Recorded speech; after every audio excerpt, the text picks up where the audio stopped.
Damon Ashford had not slept properly in 4 days, and everyone around him was beginning to notice in the careful, sideways way that people notice things about powerful men, not directly, not aloud, but in the slight adjustments they made when moving around him, the extra half-second pause before answering a question, the particular quality of stillness that settled over a room when he walked into it, already carrying something. The great hall of Ashford Estate burned bright on the night of the third formal gathering in 2 months. Every chandelier had been lit, every surface polished, to the particular mirror shine that the household staff produced only when they understood the importance of the occasion and intended to be taken seriously. The string quartet in the eastern corner played with the focused, restrained precision of musicians who had understood early in the evening that they were there as decoration and had decided, with professional dignity, to be exceptional decoration regardless. 200 people moved through the space below the carved stone arches, dressed in their finest, wearing the carefully composed expressions of people who had all understood, in their various ways, that this evening had a purpose underneath the celebration that was considerably more important than the celebration itself. Damon stood at the head of it all and felt nothing. Not the dramatic nothing of a man emptied by catastrophe. The quieter, more persistent nothing of a man who had stood in rooms exactly like this one for 3 years and had stopped, somewhere around the end of the first year, waiting for them to become something they had never been. He watched a woman in green silk cross the room and accept a glass from a passing tray and laugh at something the man beside her said, and he thought, I have stood in this room 100 times. Every single time I stand in it, I am the most important person present. And every single time I stand in it, I am looking for something that is not here, and I cannot find the words for what the something is, and it has been missing for long enough that the missing has started to feel like the shape of the room itself. Gerald Holt arrived at his left shoulder with the practiced, unobtrusive quiet of a man who had spent 30 years learning with precision when to speak and when to simply occupy space.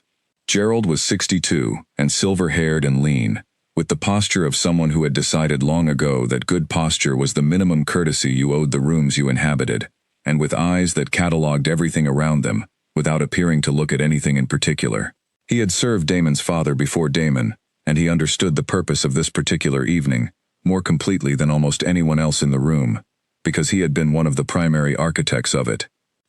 Lady Elaine Sutton is present, and has been for the past hour, Gerald said, his voice pitched at exactly the volume required for privacy in a crowded hall, low enough to be confidential, clear enough to be understood without repetition. Second daughter of Lord Sutton of the Northern Reach. Her family holds the river trade through 3 districts and has held it for 4 generations.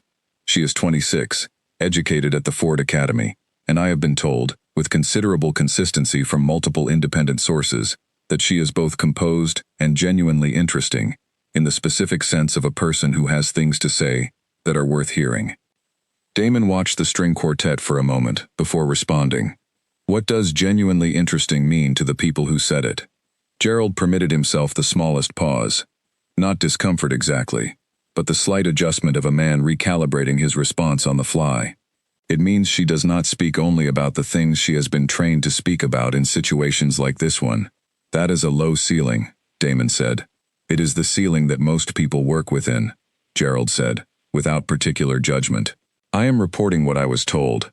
Damon nodded once, and moved away from the raised end of the hall, descending the 3 shallow steps that separated it from the main floor, and walking into the gathered crowd with the specific quality of stillness that had always been his in rooms like this.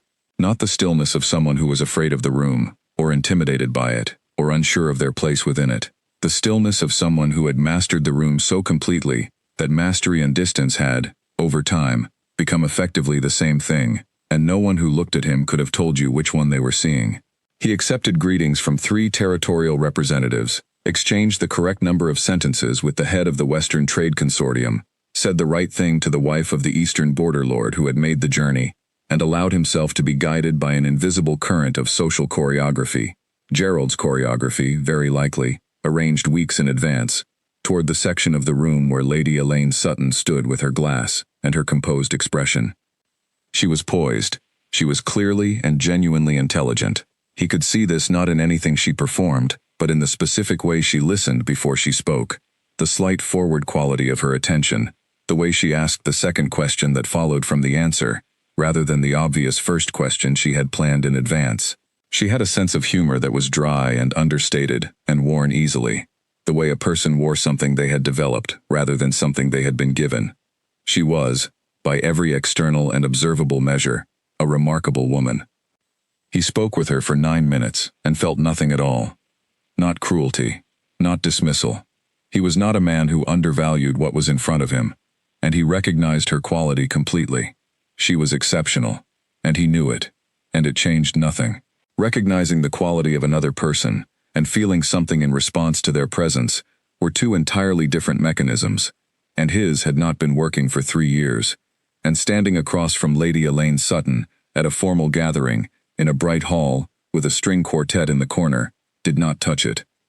He moved on with the courtesy and care that he always moved on with, thanking her specifically for the journey she had made, saying something genuine about the northern reach that showed he had listened to what little she had said. And he saw Gerald watching from the far side of the room, with the expression that was not quite grief, but was not entirely indifferent to it either. The expression of a man who had hoped for a different outcome, and was quietly and professionally absorbing the fact of this one. He thought, I know what this means.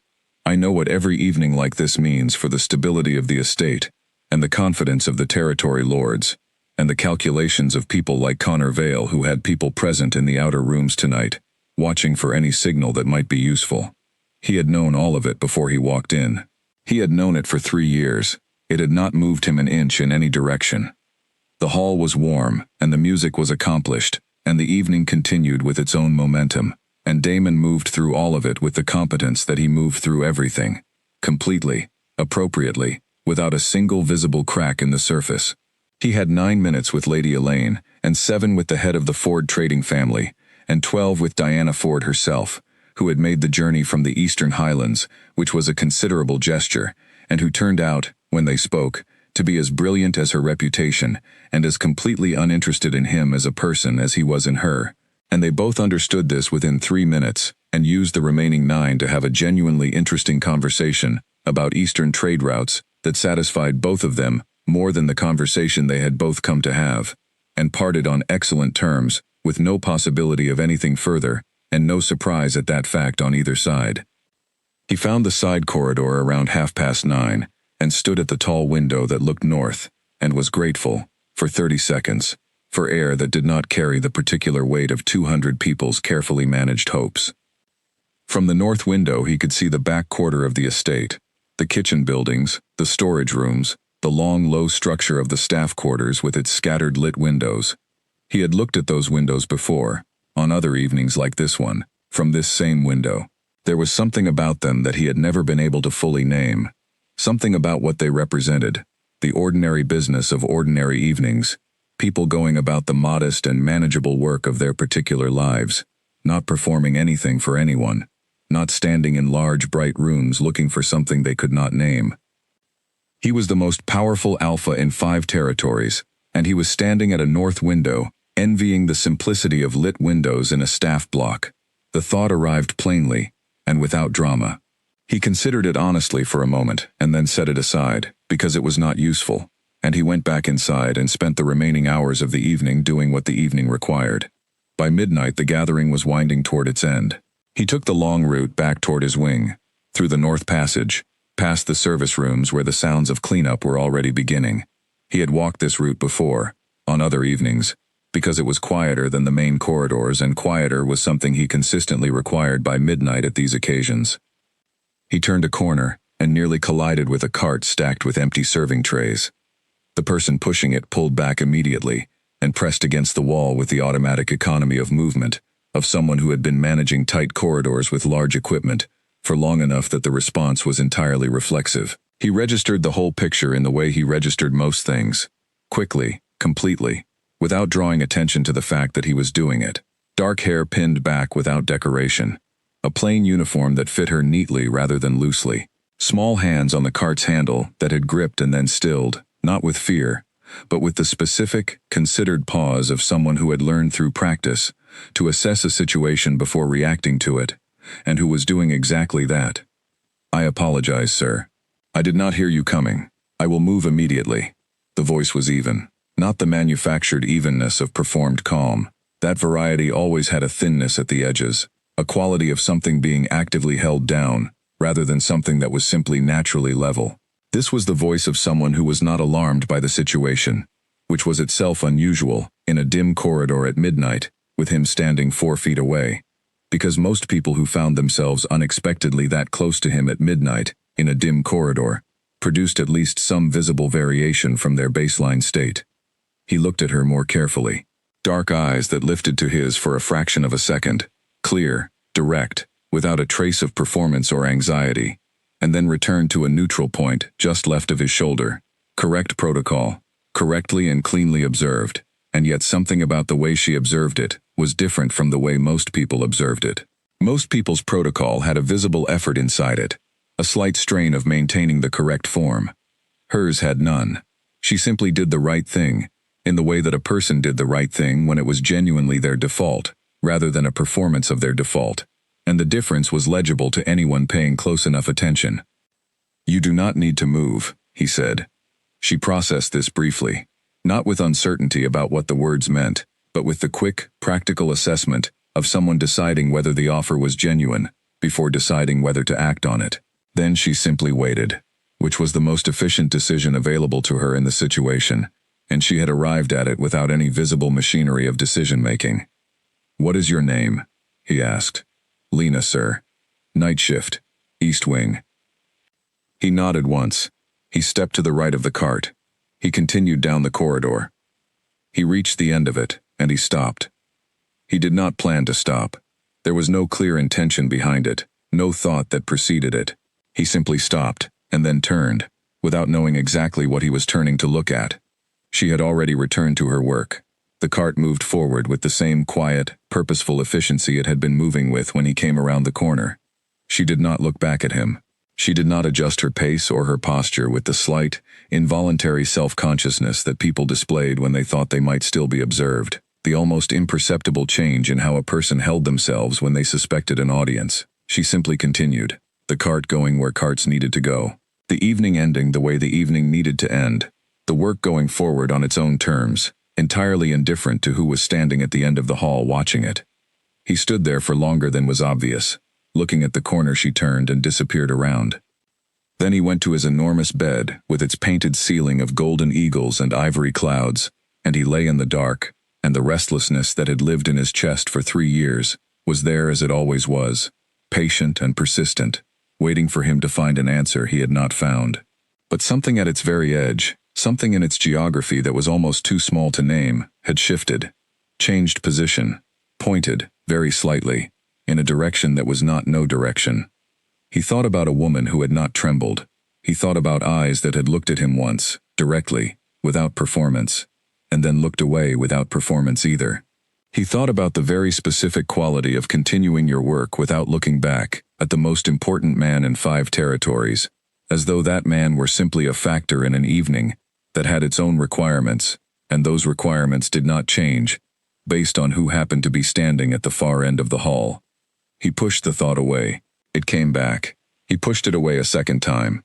It was still there at 2 in the morning, when the restlessness in his chest was at its usual occupation, patient and specific, sitting quietly in the space beside the familiar hollow thing, like something that had decided, without being invited, to take up residence and see what came of it. In the morning, Gerald came with the schedule, and Damon worked through the day with the competence that had become, over 9 years, as natural and automatic as breathing. 3 meetings before noon, trade correspondence from the south that needed decisions, a border dispute between 2 minor lords that required his direct arbitration because both parties had decided, for their own reasons, that they would only accept the outcome if it came from him. He handled all of it. He was very good at handling all of it.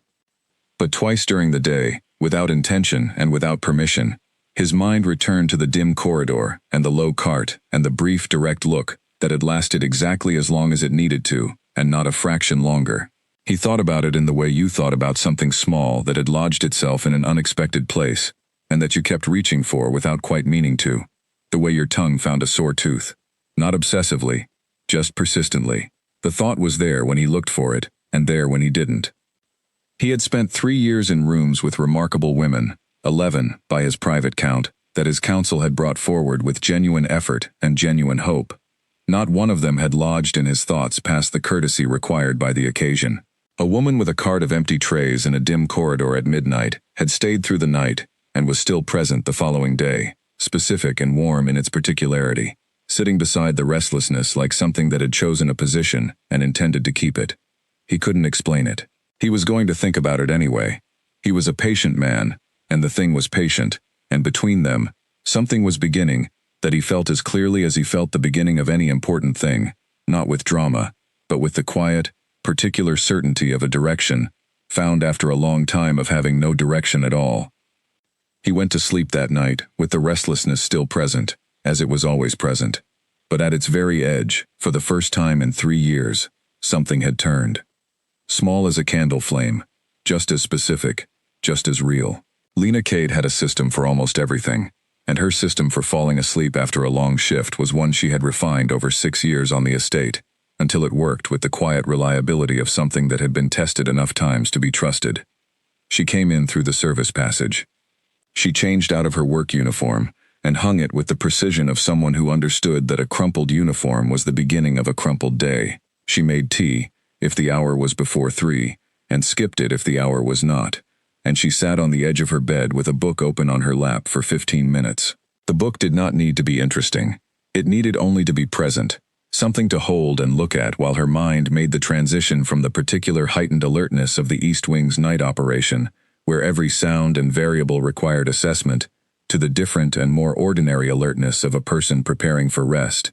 After 15 minutes, she put the book down and turned out the lamp, and was usually asleep within 10 minutes of the dark. On the night after the formal gathering, the system failed completely. She tried the tea. She tried the book. She sat in the dark for 27 minutes after both, and could not find the slope that led down into sleep, which was unprecedented. She had not had a sleepless night in 2 years, and had not expected one tonight, and the unexpectedness of it, combined with the inability to locate a reason for it, was itself the most irritating possible variety of wakefulness. She told herself, with the firm practicality she applied to most things, that she was simply overtired from a shift that had run a full hour over schedule, and that overtiredness was a known cause of paradoxical sleeplessness, and that this was a biological phenomenon, and not a thing worth analyzing beyond its physical facts. She was analyzing it anyway. Clara Webb had been awake when she came in at 3:15, which was not unusual for Clara. Clara had the kind of relationship with conventional sleep schedules that could best be described as independent and somewhat combative, and she was sitting on her bed with both hands wrapped around a mug of something warm and the expression of someone who had been thinking about things, and found that the thinking had outpaced her ability to settle. She had asked about the formal gathering with the tone that was slightly too casual to be genuinely casual, the tone of someone who found the machinery of upper house social events interesting in the way that people found things interesting that had no direct bearing on their own lives, but that were close enough to observe in detail. Lena had given the standard answer: long shift, heavy cleanup. The gathering had run later than expected. She had mentioned, without planning to, the corridor. Not all of it. She had not mentioned the way he had stood at the end of the hall and turned back and stayed there in the dim light, looking at the space where she had been, longer than any possible practical reason could account for. She had mentioned only the practical facts, stripped of everything that surrounded them. The cart had nearly reached him. She had stepped to the wall. He had asked her name. He had moved on. Clara had looked at her with the specific expression she kept for moments, when she was deciding whether to say the thing she was actually thinking, or the thing that was more socially comfortable.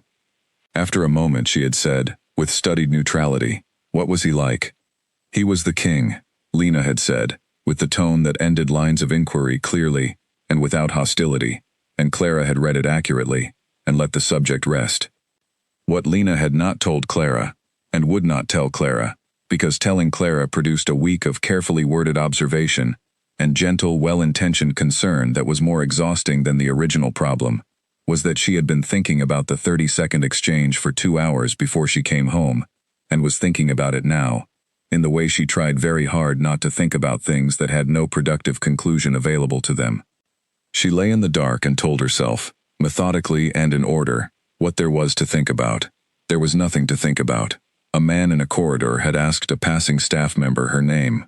This happened occasionally, when a staff member had done something that came to upper house attention, when a supply issue needed to be traced to its origin, when any of a dozen administrative situations required the identification of a specific person. The name asking was a functional act. The stepping around the cart was basic politeness. None of it had any content beyond its surface. She told herself this clearly and accurately. And then she thought about the fraction of a second when his eyes had lifted to hers, direct and clear and carrying nothing performed, and the specific quality of how he had looked at her, which was not the polite glance of a man executing a courtesy, but the look of a person who was genuinely trying to understand what they were looking at. She thought about the stillness in his face, which was not the blankness of indifference, but the particular stillness of someone who was, underneath the enormous structure of their public role, profoundly tired, in some way that had nothing to do with the hour or the evening. She thought about the way he had stopped at the end of the corridor and turned back, which had no explanation that she was going to permit herself to construct. She stopped thinking about it. She turned onto her side and focused on breathing at a deliberate, even pace, and the estate settled into its deep midnight quiet around her, and Clara's breathing in the other bed slowed toward sleep, and Lena lay in the dark and was precise and practical and absolutely not thinking about a corridor. She was 24 years old, and she had been at Ashford Estate for 6 years. She had arrived at 18, 3 weeks after completing the basic employment qualification program at the Regional Training Center, with 2 references she had earned rather than been given, and the kind of determined, focused practicality that had been her primary tool for as long as she could remember, the tool you reached for when the other tools weren't available, which in her experience had been most of her life.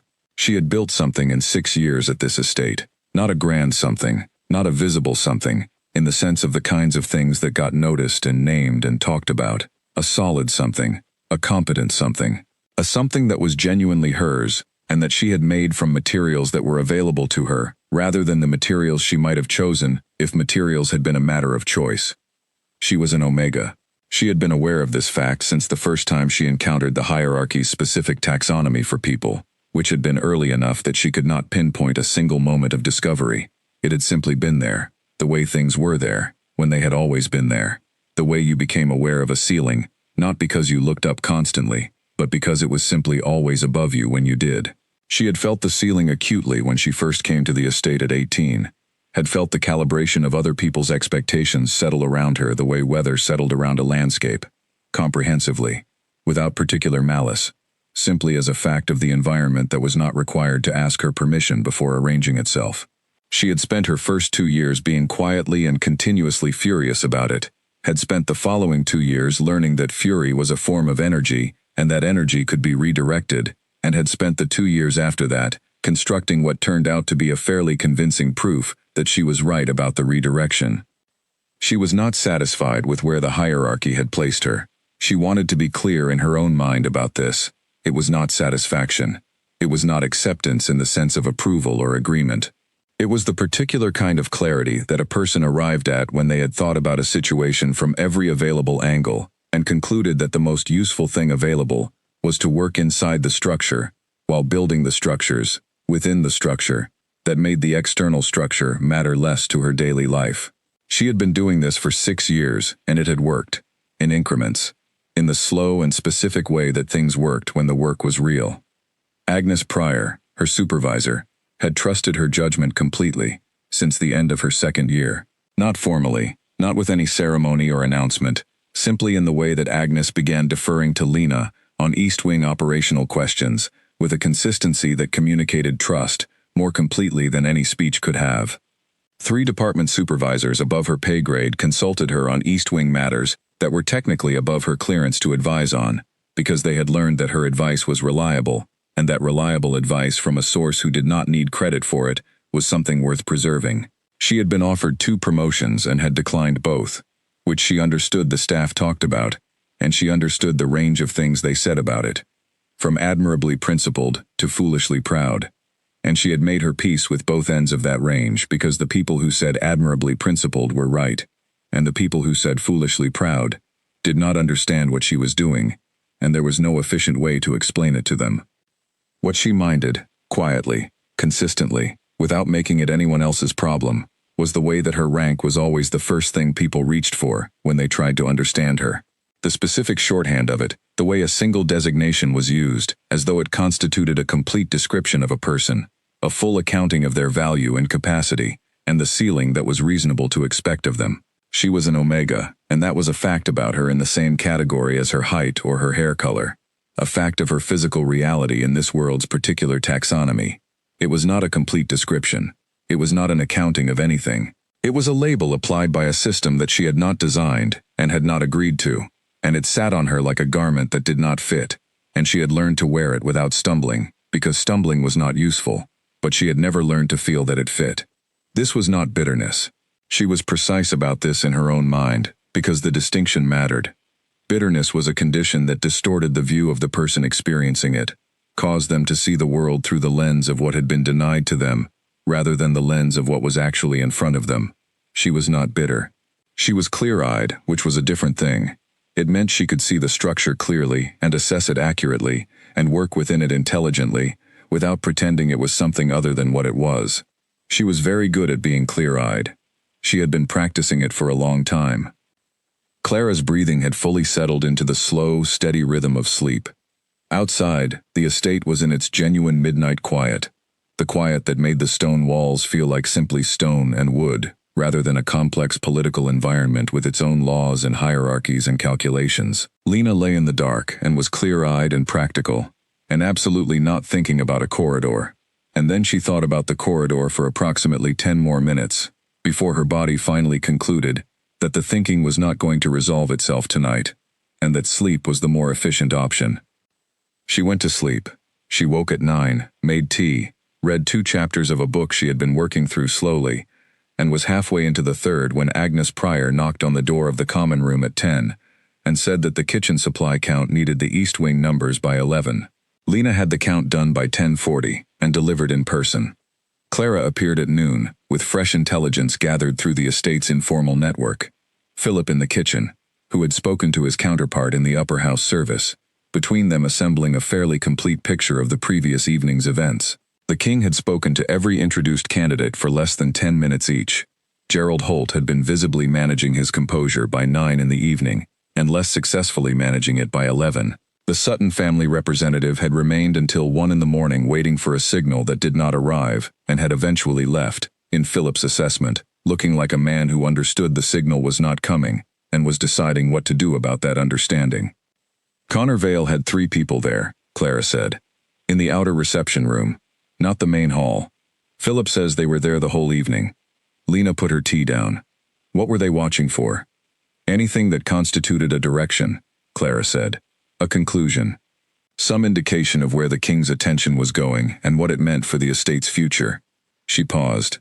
They apparently found nothing conclusive, which is, depending on what you were hoping to find, either very good news or the beginning of a different kind of problem. It has nothing to do with us, Lena said. Of course not, Clara agreed, in the tone of someone whose agreement was entirely genuine about the factual accuracy of the statement, and entirely silent about the question of whether factual accuracy was sufficient to the moment. Lena looked back at her book.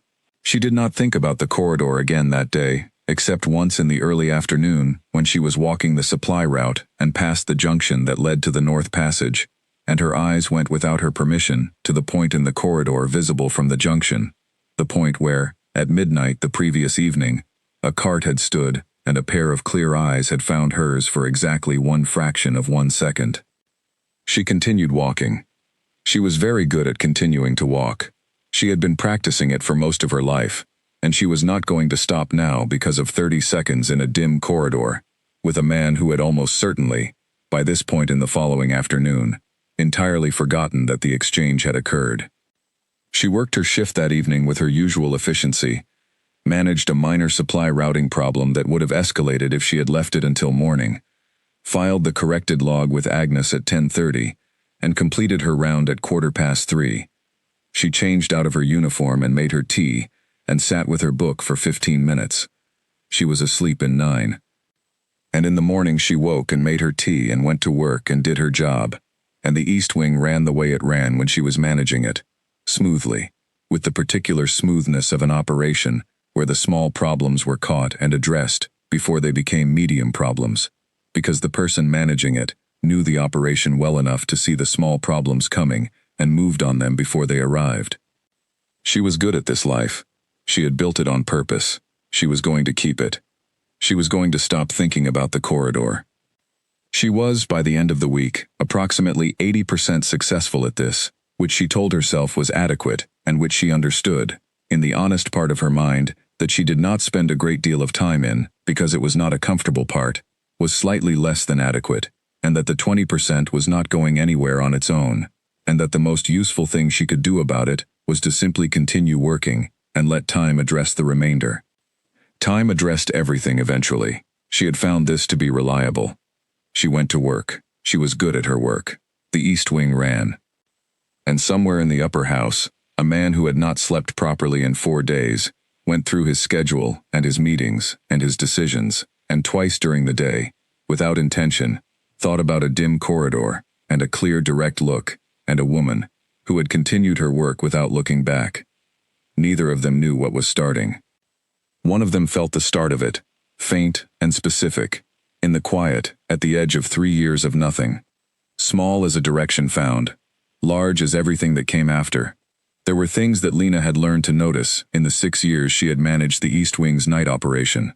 Small wrongnesses, the type that registered below the level of thought, in some earlier and more instinctual part of the attention, that had been trained by repetition to catalog what a normal night felt like, and to produce an alert when the feeling diverged from the catalog.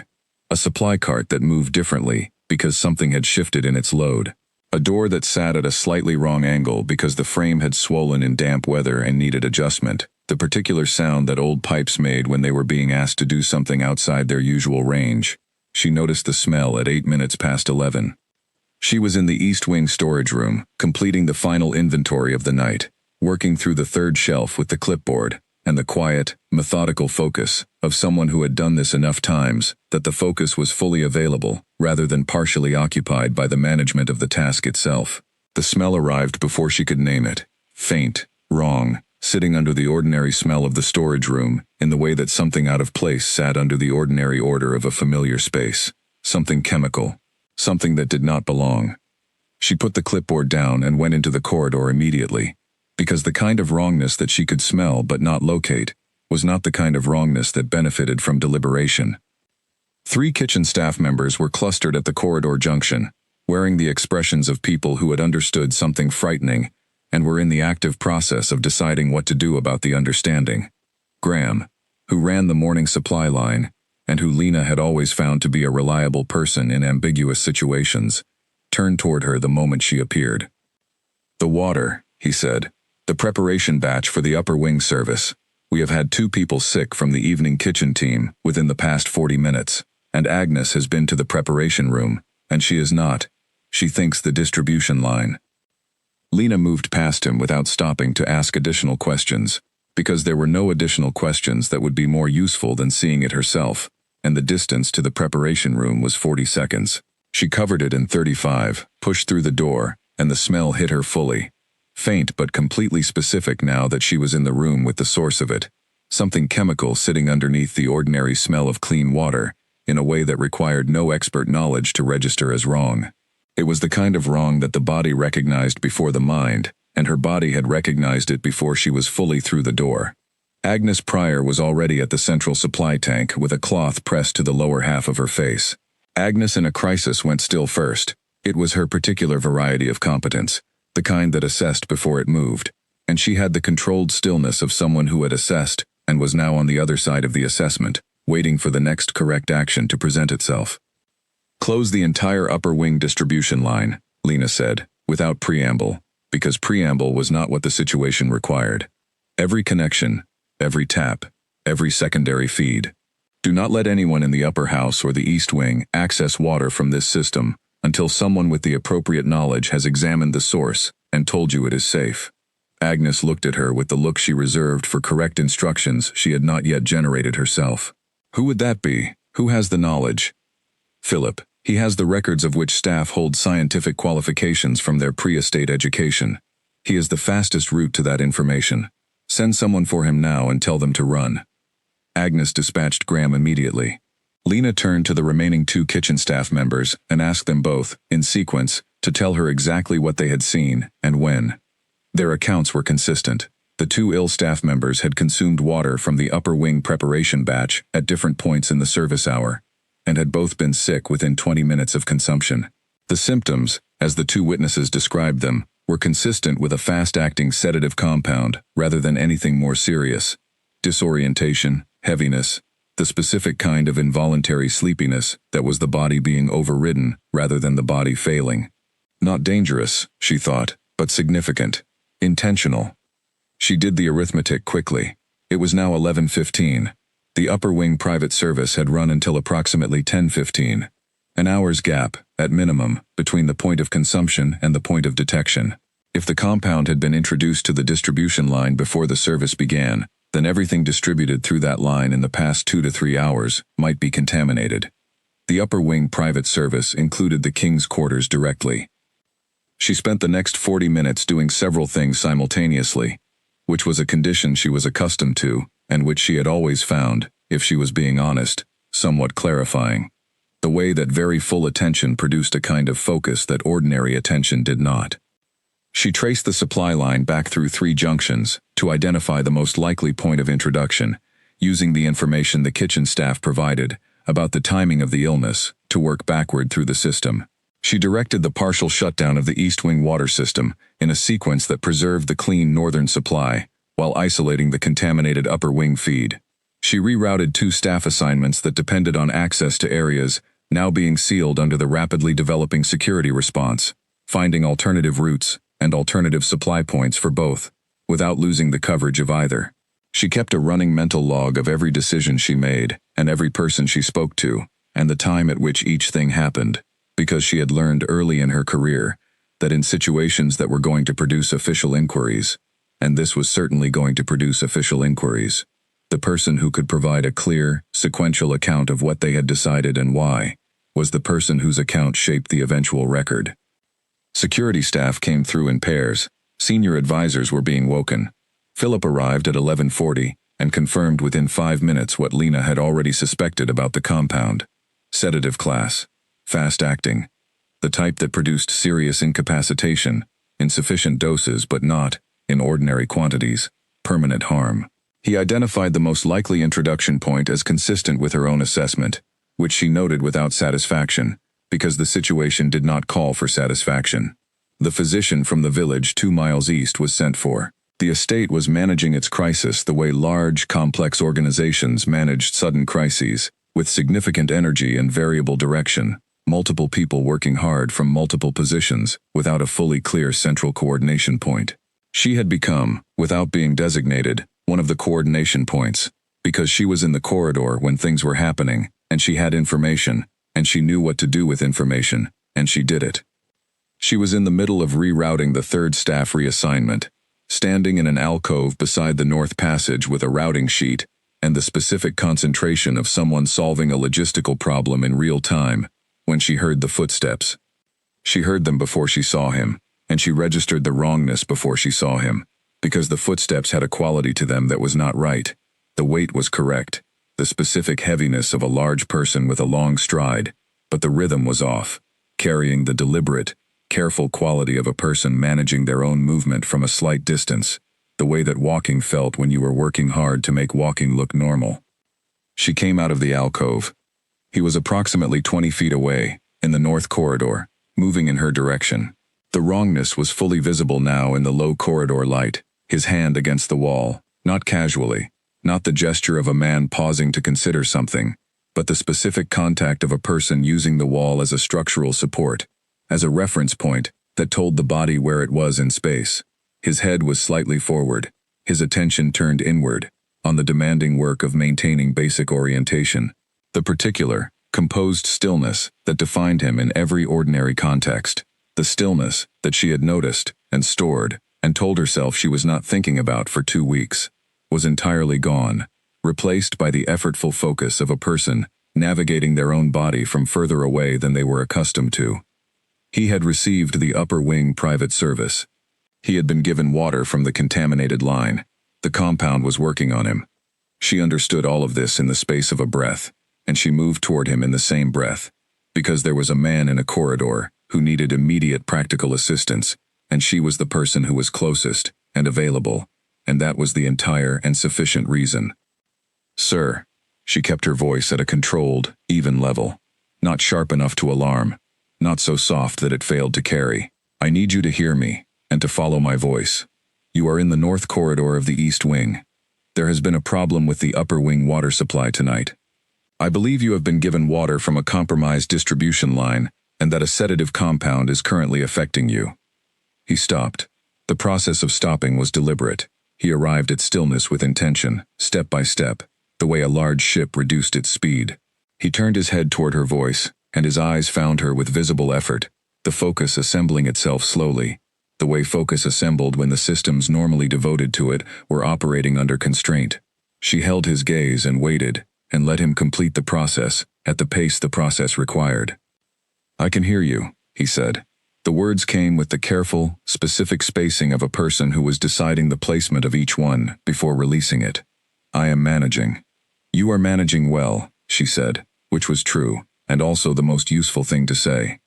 "But managing is using resources you need for other things. I have a room that is close, that is quiet, and that currently contains none of the people who are going to have a great many questions for you." She saw him consider this. She saw him decide. "Lead me to it," he said. Her room was 30 seconds away. She moved alongside him rather than ahead of him, close enough that the contact would be natural if he needed it, not so close that she was crowding the space he needed to navigate in. He did not need the contact. He was managing, not easily, not the way he normally moved through a space, but with the kind of concentrated will that she had begun to understand, in the past 2 weeks of telling herself she was not thinking about him, was simply characteristic. She opened the door and moved inside ahead of him, and stepped to the side to give him a clear, unobstructed path to the bed, and he came through the doorway with the careful deliberateness of someone who had decided not to fall, and was executing that decision, one careful step at a time. He made it to the narrow bed. He sat. He lay back against the pillow, and she could see his chest moving, with the slow, deliberate breaths of a man who was directing everything available at the maintenance of basic stability, and she thought, "The compound is going to win this, in approximately 10 minutes, and the most useful thing I can do is make sure the winning happens in a safe place." She got the wool blanket from the foot of the bed, a plain thing, well washed, the kind of blanket a person had because blankets were necessary, and not because blankets were a statement about anything. And she put it over him without comment, because comment was not what the situation called for. He did not speak. She did not expect him to. She moved the wooden chair from beside the desk to the corner of the room, not too close. She was not going to stand over him or crowd the space of a person who needed the space. Not too far. She needed to be close enough to see his face and to hear him breathe, because the physician was not here yet, and the compound's profile was still an estimate, and she was not going to leave a man alone in a room until she had more information than an estimate. She picked up the book from the desk, where she had put it that morning when she left for her shift. She sat in the chair. She opened it. She did not read it.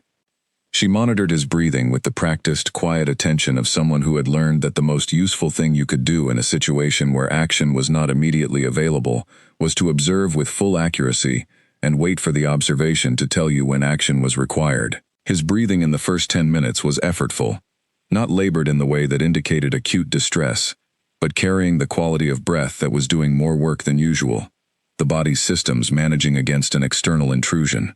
She noted this, and held it, and did not act on it, because the correct response to manageable effortfulness was to keep watching. She sent a message to Owen Hatch, the head of estate security, through the internal routing. A brief message, precise, containing exactly what the situation required, and nothing additional.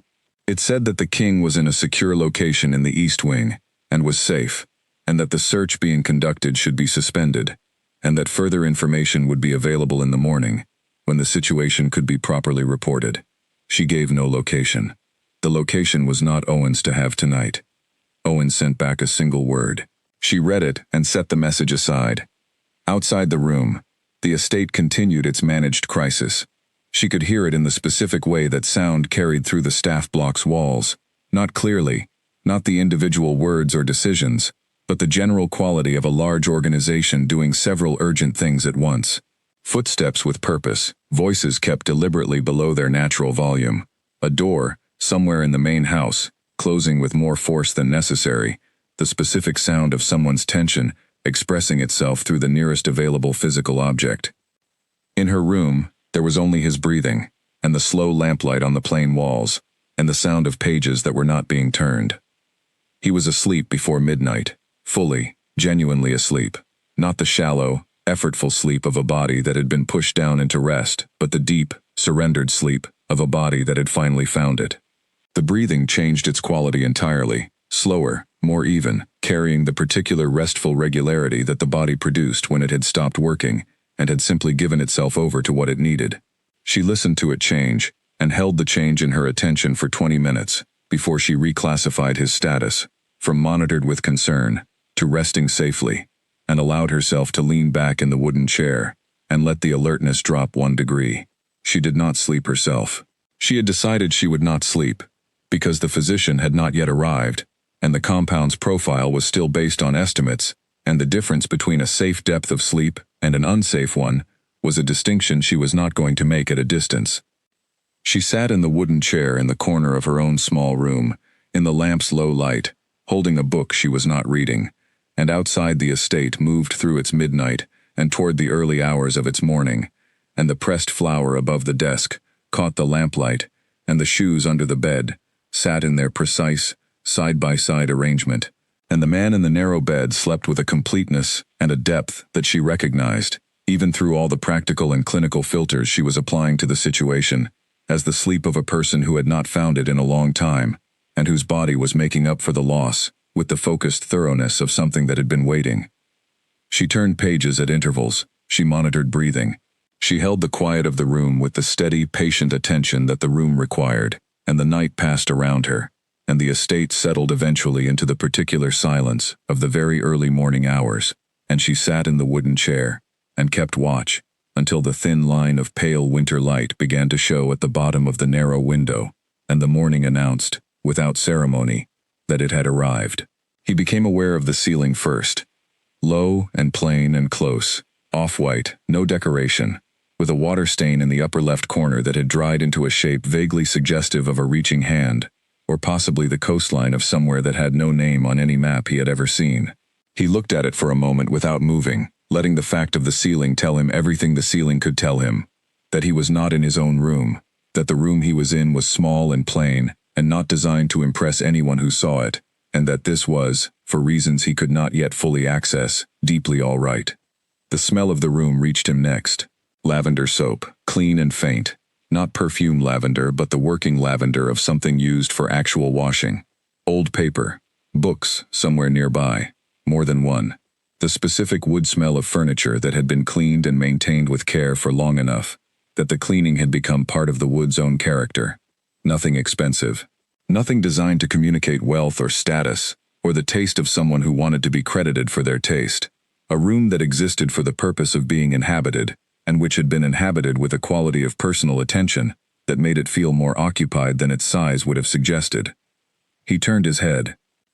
She was asleep in the wooden chair in the far corner of the room, her feet tucked slightly under her on the chair's seat, one hand resting open on the closed book in her lap with the relaxed, unintentional quality of a hand that had let go of something during sleep rather than deliberately putting it down. Her head was tilted against the back of the chair, and her face in sleep was entirely without the quality of management.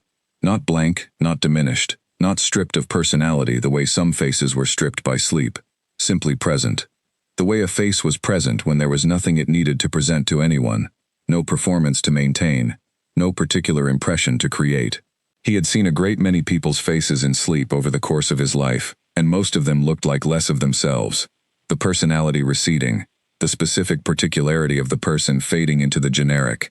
She looked like more of herself, as though the face she produced when no one was watching, when nothing was required of it, was fuller and quieter, and more essentially her, than the one she offered to the world.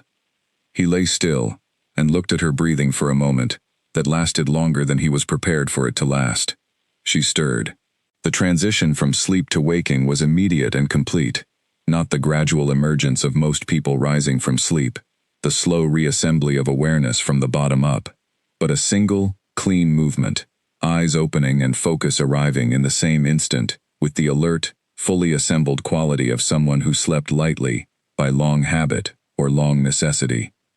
She found him in the room with a single sweep of attention, and was on her feet, before the sweep had quite finished, the book going from her lap to the desk beside her in one fluid, undeliberate motion.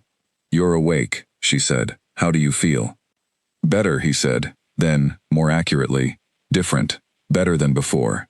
"That is consistent with the compound's expected duration," she said. The physician confirmed the profile after he arrived. "What time is it?" She looked at the small clock on the shelf above her desk, a practical clock, plain, sitting on the shelf because it told the time, and for no other reason. "6:15, she said. He had slept for approximately 7 hours.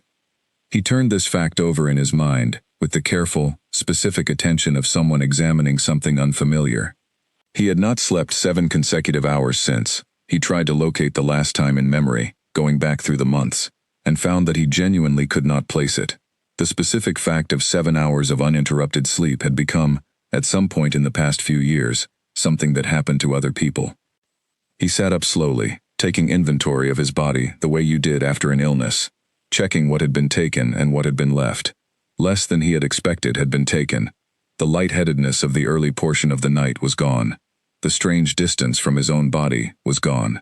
He felt clear, and if there was a slight reluctance to movement, it was the minor reluctance of a body that had slept very deeply, and was in no particular hurry to give that up, which was not the same thing as impairment. He looked around the room properly for the first time. It was small, genuinely small, not the considered modesty of a large room arranged to feel human-scaled, but simply the small of a room that had been allocated a modest footprint, and had been made the best of. A bed, a desk, the chair she had been sleeping in, a shelf above the desk with 6 or 7 books arranged with care. One of the books was lying flat on the desk where she had set it when she stood up, and it was the same book she had been holding when he looked at her sleeping, which meant the book she had been holding all night was one she had apparently been reading, rather than using as a prop, though she had apparently not been reading it for some portion of the night, given that she was asleep in the chair when he woke. Beside the desk, shoes placed side by side under the bed with the precise, even alignment of someone who applied order to small things, not as a demonstration of tidiness, but because order was genuinely how they organized their relationship with the physical world. Above the desk, a small framed flower, dried and pressed, mounted simply, the kind of thing a person kept because it had a private meaning that would be impossible to explain to someone who had not been there for the meaning, and which they kept not for any audience, but simply because it mattered to them, and things that mattered deserved to be kept. He looked at the flower for a moment, thinking about what it meant that something fragile had been carried from wherever it came from, and mounted above a desk in a plain room in the east wing of a large estate. "The physician came?" he said. "At 12:15, she said. "He assessed you briefly, and confirmed the compound's profile, and said you did not require direct intervention, and that the best thing for you was continued sleep. She paused for a fraction of a second. "I elected not to wake you." He looked at her. "Who else knows I am here?" "Owen Hatch received a message from me at midnight, confirming you were safe, and resting in the east wing. I gave no specific location. He confirmed receipt. I believe Gerald Holt was also notified that you were accounted for, through Owen's channel." Another brief pause. "The search that was being conducted for you was suspended on the basis of my message to Owen." She had, in the middle of managing a contamination event, found the time and the presence of mind to message his security head in a way that was precise enough to accomplish its purpose. Suspend the search, prevent unnecessary alarm, protect his rest, and restrained enough to give away nothing beyond what was necessary. The calculation required to produce that message had been specific and fast, and she had made it while doing several other things. "How long were you in that chair?" he said. The brief, caught quality moved across her face. There, and immediately managed, but he had been watching her carefully enough to catch it. "The duration of my watch is not the relevant information," she said. "I disagree," he said, "and that is not what I asked." She looked at him with the direct, unperforming look that he had seen now 4 or 5 times, and still had not entirely prepared himself for. Most of the night, she said. "I was monitoring your breathing. The physician confirmed you were stable before he left, but the compound's interaction profile had some uncertainty in it, and I chose to continue monitoring until the uncertainty resolved." He sat with this for a moment. She had sat in a wooden chair for most of a night, in the room he had occupied without having been invited, monitoring his breathing, because there was uncertainty in the compound's profile, and she had decided that uncertainty was not sufficient reason to leave. He got up from the bed. His body answered with only the minor reluctance of deep rest being asked to give way to action. Nothing more serious than that. He stood in the room and looked at it fully. The shelf, the desk, the shoes, the flower. And then he picked up the folded blanket from the bed and set it back at the foot of it, because the room had been maintained with care, and it seemed correct to leave it as he had found it. He moved to the door. He stopped with his hand on the frame and turned back. She was standing in the center of the room, with her hands at her sides and the morning light from the narrow window coming in over her shoulder, and she was looking at him with the clear, level attention that was simply her default. The attention of someone who was fully present, who was not dividing their focus between what was happening and what they wanted others to think was happening, who simply looked at what was there. He looked at her in the thin morning light and thought several things in sequence that he did not have clear words for yet, but which were building toward words. He thought about what it meant to wake up in a room that had asked nothing of him, and find it the most comfortable room he had woken in for years. He thought about the chair in the corner with the book on it and what the book represented. Not a prop, not a performance of calm, but an actual book belonging to an actual person who had been sitting in a chair all night, doing the necessary thing, and had brought her own comfort with her, because that was what sensible people did in long situations. He thought about the shoes under the bed, side by side, and the flower above the desk, and the way the room was organized to make the most of what it had, rather than to pretend to more than it was. He thought about 3 years of rooms that had everything in them and had nothing in them, and one small plain room in the East Wing that had very little in it and had something in it that all the others had been missing. "Thank you," he said. She looked at him. "You do not need to thank me," she said. "You needed a room that was not full of people, and this was the nearest available room. The decision was straightforward." "The decision was not straightforward," he said. "It was the correct decision, which is not the same thing." She held his look for a moment, assessing whether this was the kind of statement that required a response, or the kind that was simply a statement. She decided it was the latter. "You're welcome, sir," she said. He left. He walked through the East Wing and into the main house, and the estate was waking around him, early staff beginning their morning assignments, the kitchen starting the first meal of the day, a door somewhere in the upper house opening with the regular business of a large household beginning its ordinary operations. He moved through all of it with a settled pace that was different from his usual pace, which carried under its surface a kind of urgency that he had never entirely managed to eliminate from the way he moved through the estate. This morning the urgency was not there, or not absent. The work was waiting.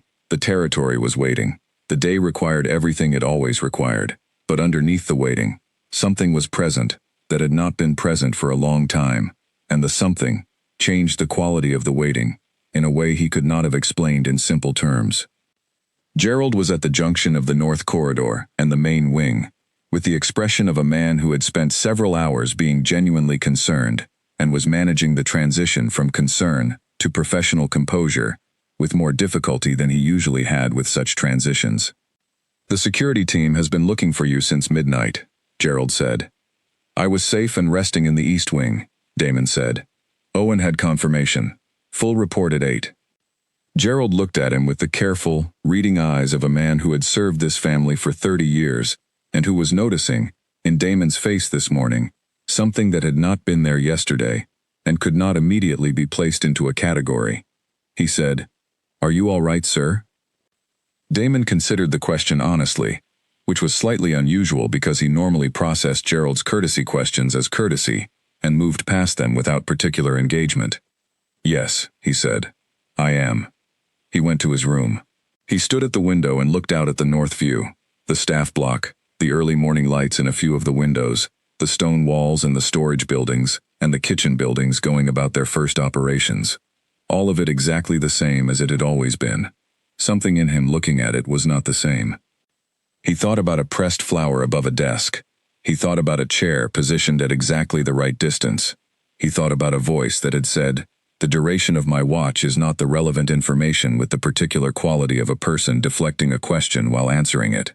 He picked up a pen. He put it down. He got up and went back to the window. He was going to find out more about Lena Cade. He understood this as a fact rather than a decision, in the same clean category as the facts he worked with every day. Clear, specific, requiring action. He was going to find out, and what he found was going to tell him something important about a woman who had managed a contamination event and a compromised king and a sleepless night in a wooden chair, and had done all three with the same quiet, efficient, unperforming competence. He went to the 8 o'clock meeting and handled the aftermath of the contamination event with the precision and thoroughness that the council had come to rely on from him, and by noon, the security protocol had been revised, and the responsible party in the supply chain identified, and the physician's written report filed. He did all of it. He did it completely. But underneath all of it, all morning, something was different. Something had shifted in the room of him that had been the same for 3 years. Pointed, now, in a direction. Specific. He was going to act on it. He was going to be patient about how he did. The patience, he had found, was the part of him that people most consistently underestimated. They saw the decisiveness, the speed at which he moved once he had decided, the clarity with which he executed the decisions he had made, and they assumed that speed and decisiveness were his primary characteristics. They were not. Patience was.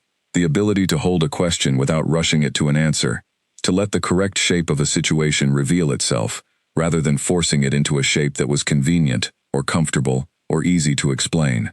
He had been patient with the territory disputes that other people had tried to resolve too quickly.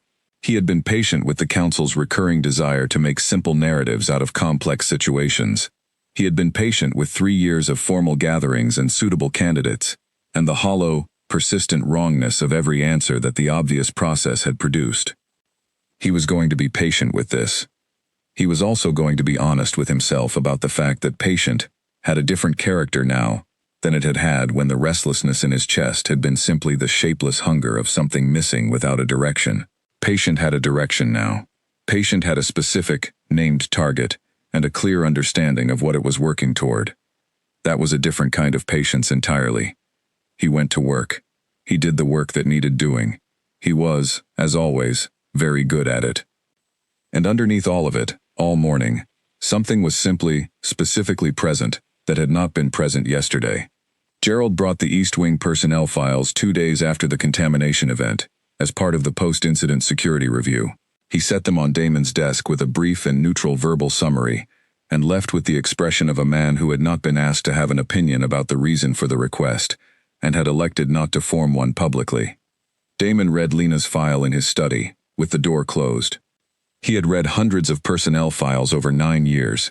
The accumulation of that reading had produced, over time, the ability to distinguish within the first 2 pages between the file of someone who had a career and the file of someone who had a character. The distinction was not about the information contained. Both types of file contained the same categories of information, the same dates and titles and assessment notes.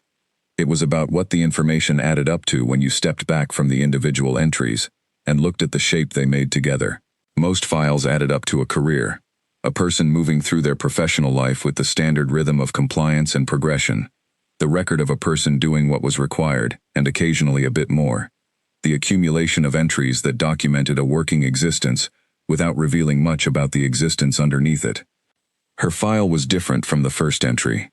6 years, no disciplinary notes, not a single one, not an amended note, not a closed case, not a note that had been opened and then reconsidered, simply nothing, which was more remarkable than it appeared on the surface, because the East Wing's overnight operation was a complex, high-traffic environment that produced minor disciplinary notes with the regularity of any large shared workspace, and 6 consecutive years of absence from that record indicated a person who either never made mistakes or who identified and addressed every mistake before it had the opportunity to become an official record.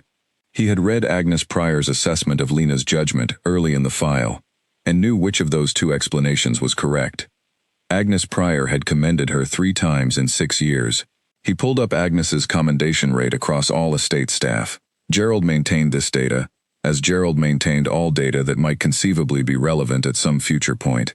and found the number he had expected but that still made him stop when he saw it. Agnes had issued 4 commendations in 15 years of supervisory tenure at the estate. Lena Cade had received 3 of them.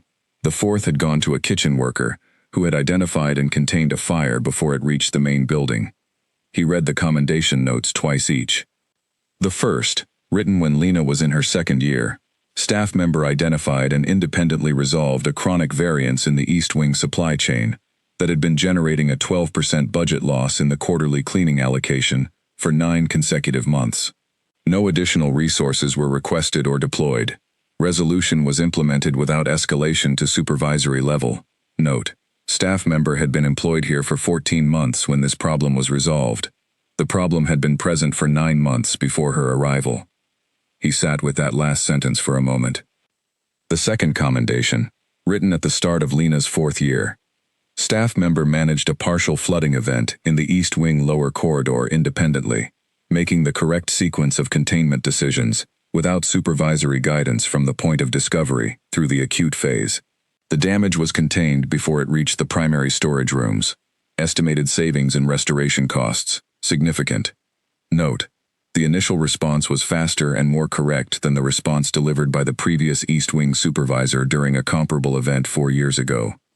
The third commendation, written 8 months ago, staff member identified an inefficiency in the East Wing's overnight documentation protocol and developed and implemented a revised system that has reduced operational reporting time by 40% across the department. The system has been adopted by 2 other wings as a result of its demonstrated effectiveness. Note: staff member did not suggest this constituted merit for additional recognition, and explicitly stated, when asked whether she wished to be considered for the Operational Innovation Award, that she preferred the time be used on more pressing matters. This is itself noteworthy. He put the file down on the desk and looked at the wall. He thought about what it meant that the person who had fixed a 9-month budget problem in 14 months of employment managed a flooding event with faster and more correct decisions than the previous supervisor, and redesigned a documentation system adopted by 2 additional wings had decided, when asked about an award, that the time would be better used on more pressing matters. He thought about what it meant that she had been doing all of this in the East Wing's night shift for 6 years. He turned to the declined promotion section. The first promotion had been offered 18 months ago, an assistant administrative coordinator position in the estate's main operations department, 3 formal levels above her current classification, with a significant pay increase. She had declined. The supervisor note Agnes had attached to the declined promotion file was, as Agnes's notes tended to be, short and direct. Staff member declined on the grounds that the administrative coordinator role would require her to leave operational work that she considers of higher value than administrative coordination. My assessment: she is correct. Decision supported. The second promotion had been offered 8 months ago, East Wing Shift Supervisor, a position that would have formalized what she was already doing informally, with the pay and classification to match. She had declined this as well, and the note Agnes attached read, staff member declined the supervisory promotion on the grounds that the position as formally structured would have required her to move her primary responsibilities to the main building's supervisory floor and away from the East Wing operation itself. Staff member stated, with characteristic directness, that she had not spent 6 years becoming excellent at this particular job in order to spend the next period becoming merely competent at a different one. Decision supported. Consider redesigning the supervisory role if we wish to retain this level of contribution at the supervisory level. He read that last sentence 3 times. He pulled Agnes Pryor's overall staff assessment file and found, buried in the quarterly summaries, 2 separate written recommendations from Agnes to the estate's senior HR leadership that the Omega classification ceiling for the East Wing night operations role be formally reviewed in light of the quality of work being produced by the current incumbent. Both recommendations had been logged. Neither had received a formal response. He noted this with a feeling that was specific and not comfortable, and set it aside for the moment. He looked at the dates on the recommendations. The first had been filed 14 months ago. The second, filed 6 months after the first, received no response, had the specific quality of a document produced by someone who had decided that the absence of a response was not a sufficient reason to stop asking. He thought about what it meant to file the same recommendation twice, into a silence that had been complete the first time. He thought about what it said about Agnes, who was not, by any measure, a sentimental or easily moved person, that she had judged this situation worthy of the repetition. He thought about the person the recommendations were about. He thought about what it meant to work, for 6 years, in a place that was consistently taking more from you than it was formally willing to acknowledge, and to respond to that gap, not with bitterness or performance, or the particular brand of resentment that the gap would have been fully justified in producing, but with 2 corruption reports and 3 declined promotions, and an operational documentation system that saved 40% of the department's reporting time, and was worth nothing to her classification level, and which she had built and implemented and donated to the estate's operations, with the clean, direct generosity of someone who had separated the question of what they received from the question of what they were going to contribute. He sat with this for a long time. The corruption reports were the final section of the file, 2 of them, both filed in her first 2 years, both involving vendor fraud in the supply chain, separate vendors, similar methods involving invoice manipulation and supply substitution, amounts that were individually minor and cumulatively significant enough to matter. Both reports had been fully investigated and confirmed as accurate. Both investigations had resulted in the termination of the relevant vendor contracts and the recovery of the misappropriated amounts. Neither investigation had included any formal recognition of the person who had filed the report in its outcome documentation. The first report had not mentioned her name at all. She had filed the second report after the first produced nothing visible, nothing that acknowledged the report had come from a person who had spent time and attention identifying the problem and compiling the evidence and submitting it through the correct channels. He sat back in his chair and looked at the ceiling of his study. His ceiling, high and detailed, with the carved cornices and the deliberately restrained painting that he had chosen 9 years ago when he took the estate and had looked at every morning since, without giving much particular thought to what it communicated about him. He thought about the second corruption report.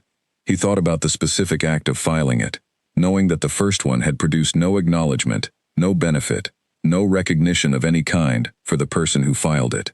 He thought about the decision that produced the second report, the decision to do the right thing again, for the same reason it was right the first time, regardless of whether the outcome was going to be any different. He pressed a hand flat on the desk and understood something. He called for Gerald. Gerald came and sat across from him with his professional composure and his reading eyes, and the expression of a man who had decided to be professionally neutral about this meeting, until the meeting gave him a reason to be something else. "Tell me," Damon said, "what you know, not what the formal security report says, but what you actually know, about who managed the situation effectively on the night of the contamination event." Gerald's expression shifted by a small degree. Agnes Pryor coordinated the broader staff response effectively from approximately 11:15, once she was in position. Before Agnes was in position, the initial identification of the problem and the initial closure of the contaminated distribution line appear to have been done by a member of the East Wing night shift. A brief pause. The same staff member also managed communications with Owen's security team in a way that allowed the estate's search protocol to be suspended without creating additional alarm, which was, as Owen noted in his incident report, unusually precise management for a junior staff member working in a crisis environment for the first time. "Name," Damon said. "Lena Cade, sir. East Wing, night shift." Damon nodded once. He picked up the pen on his desk and turned it in his hand and said, "What do you know about her, beyond what is in the file?" Gerald was quiet for a moment. The quality of the quiet was that of a man who knew more than the file contained and was deciding how much of the additional knowledge to offer and in what form to offer it. "She is regarded highly in the East Wing by everyone who works closely with her," Gerald said eventually. "Agnes Pryor's trust in her judgment is, as you know, not a thing Agnes distributes broadly, and the degree to which she trusts Lena Cade's judgment is notable even by the standard of Agnes's general restraint in this area." Another pause. "She is an Omega rank, which has, as the file documents, created some friction between her actual contribution and the formal recognition available to her. Agnes has put that friction into writing twice. The documentation exists." "I know," Damon said. "I read it." Gerald looked at him steadily. "Is there something specific you would like to know, sir?" "Not at this moment," Damon said. "Thank you, Gerald." Gerald stood and moved toward the door. He stopped with his hand on the frame. Damon had noticed, without ever quite noting it consciously before, that Gerald always did this, always made the stop at the door, as though the door's frame were a pause button he had developed the habit of pressing when there was something additional that had not yet been said. Connor Vale, Gerald said, without turning, has sent a formal preliminary inquiry to 2 of the Eastern Lords. The inquiry is framed as a routine request for clarity on the estate's direction following the security event. The language is careful and procedural. A beat. The implication in the space between the sentences is that the estate's leadership has been distracted, and that the contamination event is evidence of a gap in attention at the highest level. The contamination event is evidence of a gap in the security protocol, Damon said. We have addressed the gap. We can document the address. Yes, Gerald said. 2 o'clock, sir. I have the council standing by. Gerald left. Damon sat alone at his desk, with the file open in front of him, and his hand flat on the surface, and the name written on the blank page beside the file, that he had not meant to write there, and was not going to cross out. He thought about the second corruption report. He thought about the woman who had walked back to the supply room after a night in a wooden chair, and picked up her operational log and continued her round, because the round needed continuing, and she was the person who continued it. He thought about what kind of person, in a place that had consistently under-recognized them, consistently did the right thing anyway. He put the pen in its holder.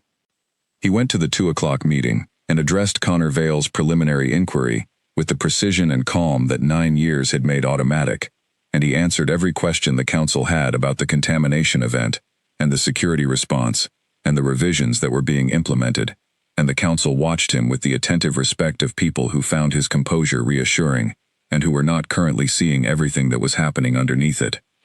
He left the meeting and walked back through the estate toward his study, and the afternoon had the particular quality of late winter afternoons in this part of the territories. Low light, cold, clear, the kind of light that made things look more like themselves than they did in any other season. He turned a corner in the east corridor and stopped. She was 20 feet ahead, coming from the direction of the supply rooms, carrying a routing sheet and moving with the specific, purposeful efficiency that he had seen twice in corridors and once in a room while he slept, and that he recognized now as simply the way she moved when she was moving toward something she needed to do. She saw him stop, and she stopped herself, and they looked at each other across 20 feet of corridor, for a moment that had more in it than the distance suggested. "Sir," she said. "Correct. Appropriate." "Good afternoon," he said. She nodded once, and he moved to the left to give her room to pass, and she passed him with the same practical, undemonstrative efficiency with which she did everything, and he watched her continue down the corridor and turn the corner and disappear. He stood where he was for a moment.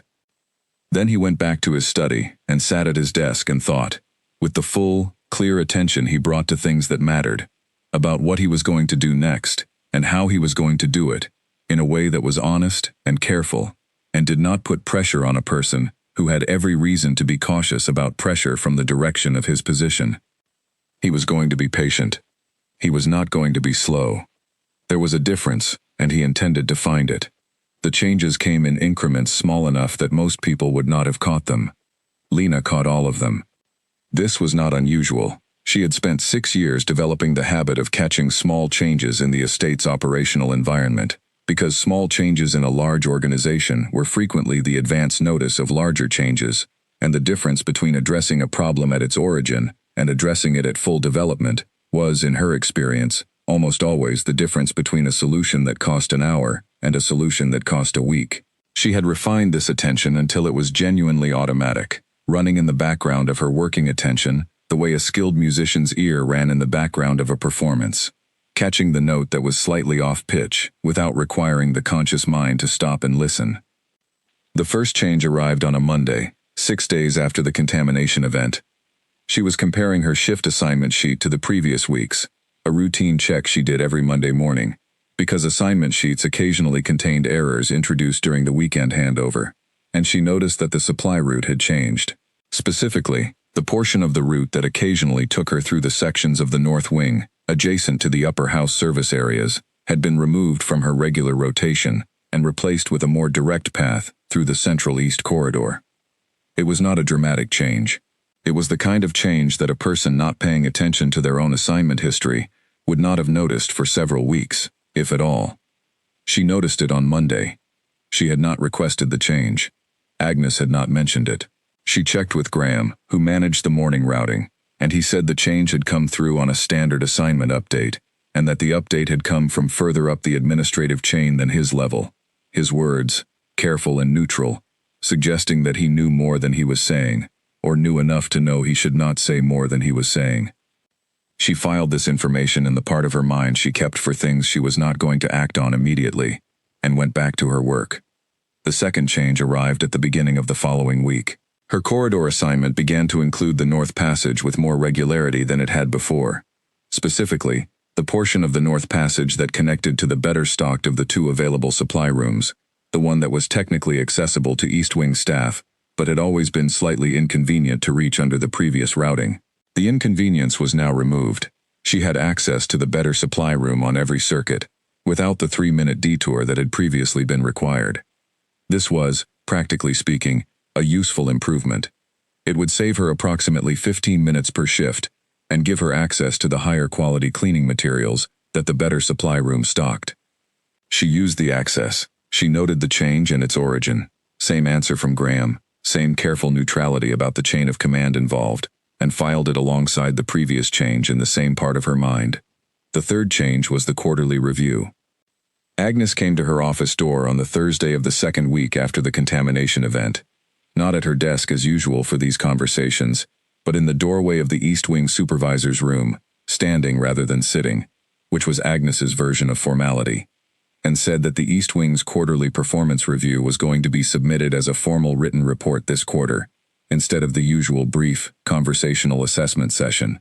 The report was going to be submitted upward, Agnes said. Upward to whom? Lena asked. The appropriate senior review channel, Agnes said, which was, in Agnes' language, a clear statement that she had been given an instruction about the level of detail to share, and was following that instruction. Agnes was not a person who volunteered less information than the question called for, unless she had been specifically asked not to volunteer more. The fact that she had used the words appropriate senior review channel without specifying the channel or the person at the other end of it meant that the channel had been specified to her, and she had been asked to keep the specification private.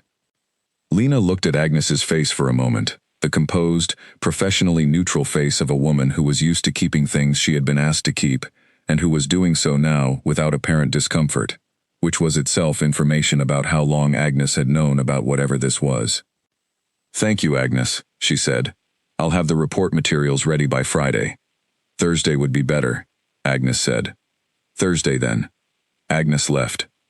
Lena stood in the empty supervisor's doorway for a moment, looking at the corridor, and then she went back to her work, because the work was not going to wait for her to stand in doorways thinking about things, and thinking about things standing in doorways had not, in her experience, ever produced better thinking than the same thinking done in motion.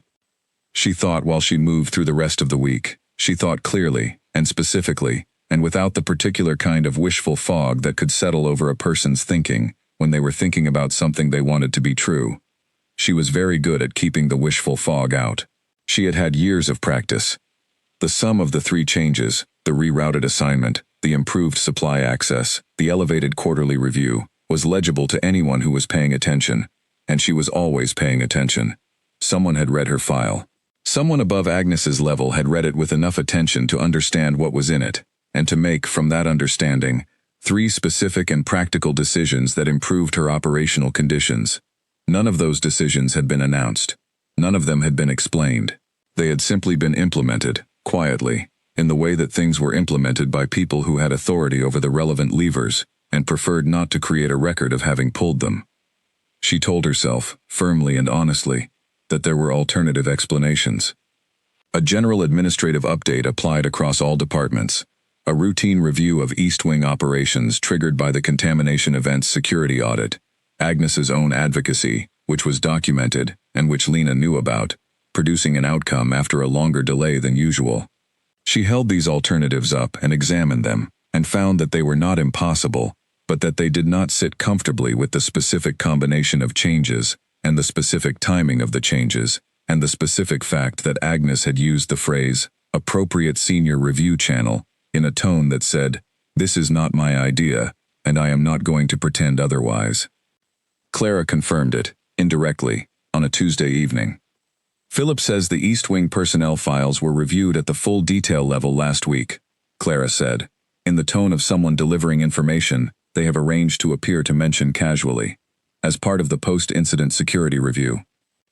"Full detail level is appropriate for a post-incident review," Lena said.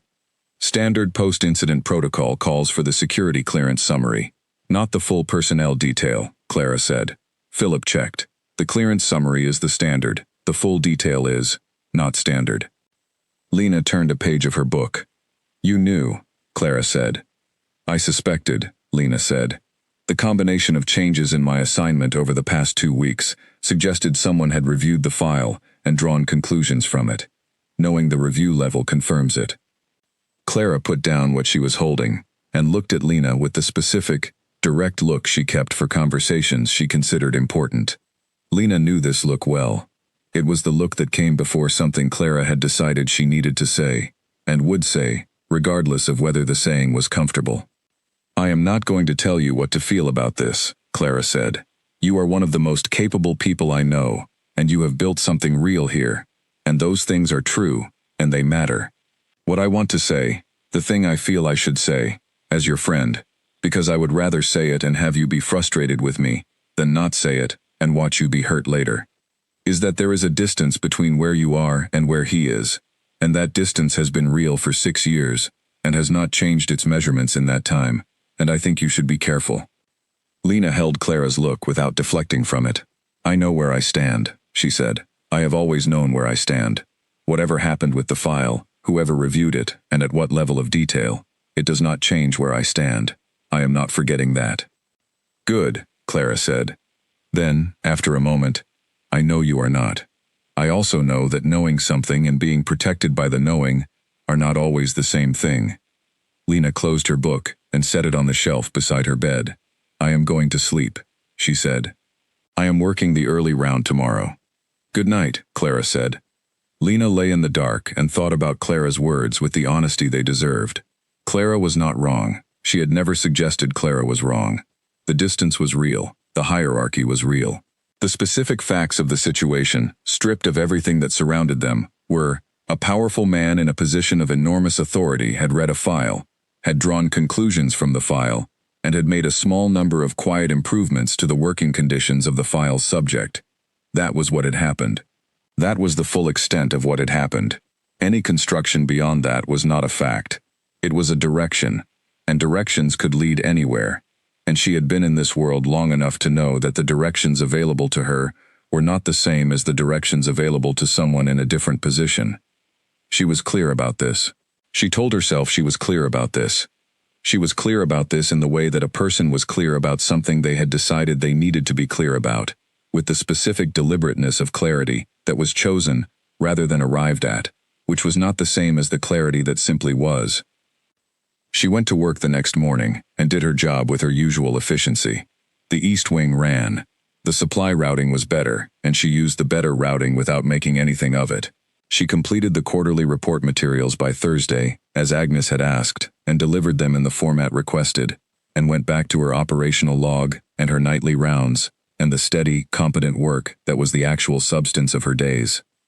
She did not seek out additional encounters. She did not arrange herself to be found. She moved through the estate on her routes and did her work in her rooms, and ate her meals in the staff common room, and read her books in the free hours. And if twice in that second week, she found herself in corridors that connected to places she did not strictly need to be, she told herself that the routing had changed, and she was simply using the new routing, and this was a perfectly practical explanation that she intended to maintain without interrogating it. She was being careful. Clara had told her to be careful, and she was being careful, and careful was what she was. She was also lying in her bed at 3 in the morning, on the Thursday of the second week after the contamination, very precisely and carefully not thinking about a man who had read her file at a level of detail that was not standard for post-incident security reviews, and who had made 3 quiet and specific improvements to her working conditions without announcing them, and who had stood at the end of a corridor 2 weeks ago and turned back to look at something that was already walking away. She turned onto her side. The pressed flower above the desk caught the very faint light from under the door, and was visible as a shape more than a color in the dark. She was careful. She was going to continue being careful. Careful was what had gotten her through 24 years of a life that had required it, and careful was what was going to get her through whatever this was. And she was not going to stop being careful, because someone read a file at the full detail level and adjusted her supply routing. She was not. She was absolutely certain of this.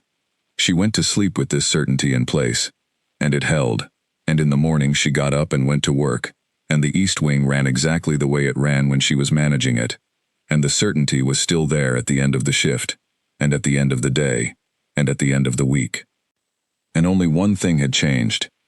The certainty, which had always before been easy, which had been, for 6 years, simply the background state of a person who had made their peace with the actual facts of their actual situation, was now, for the first time, the product of effort. She was spending energy on it. And things you spent energy on were, in her experience, not things that held without the spending. She noted this. She set it aside. She went back to work.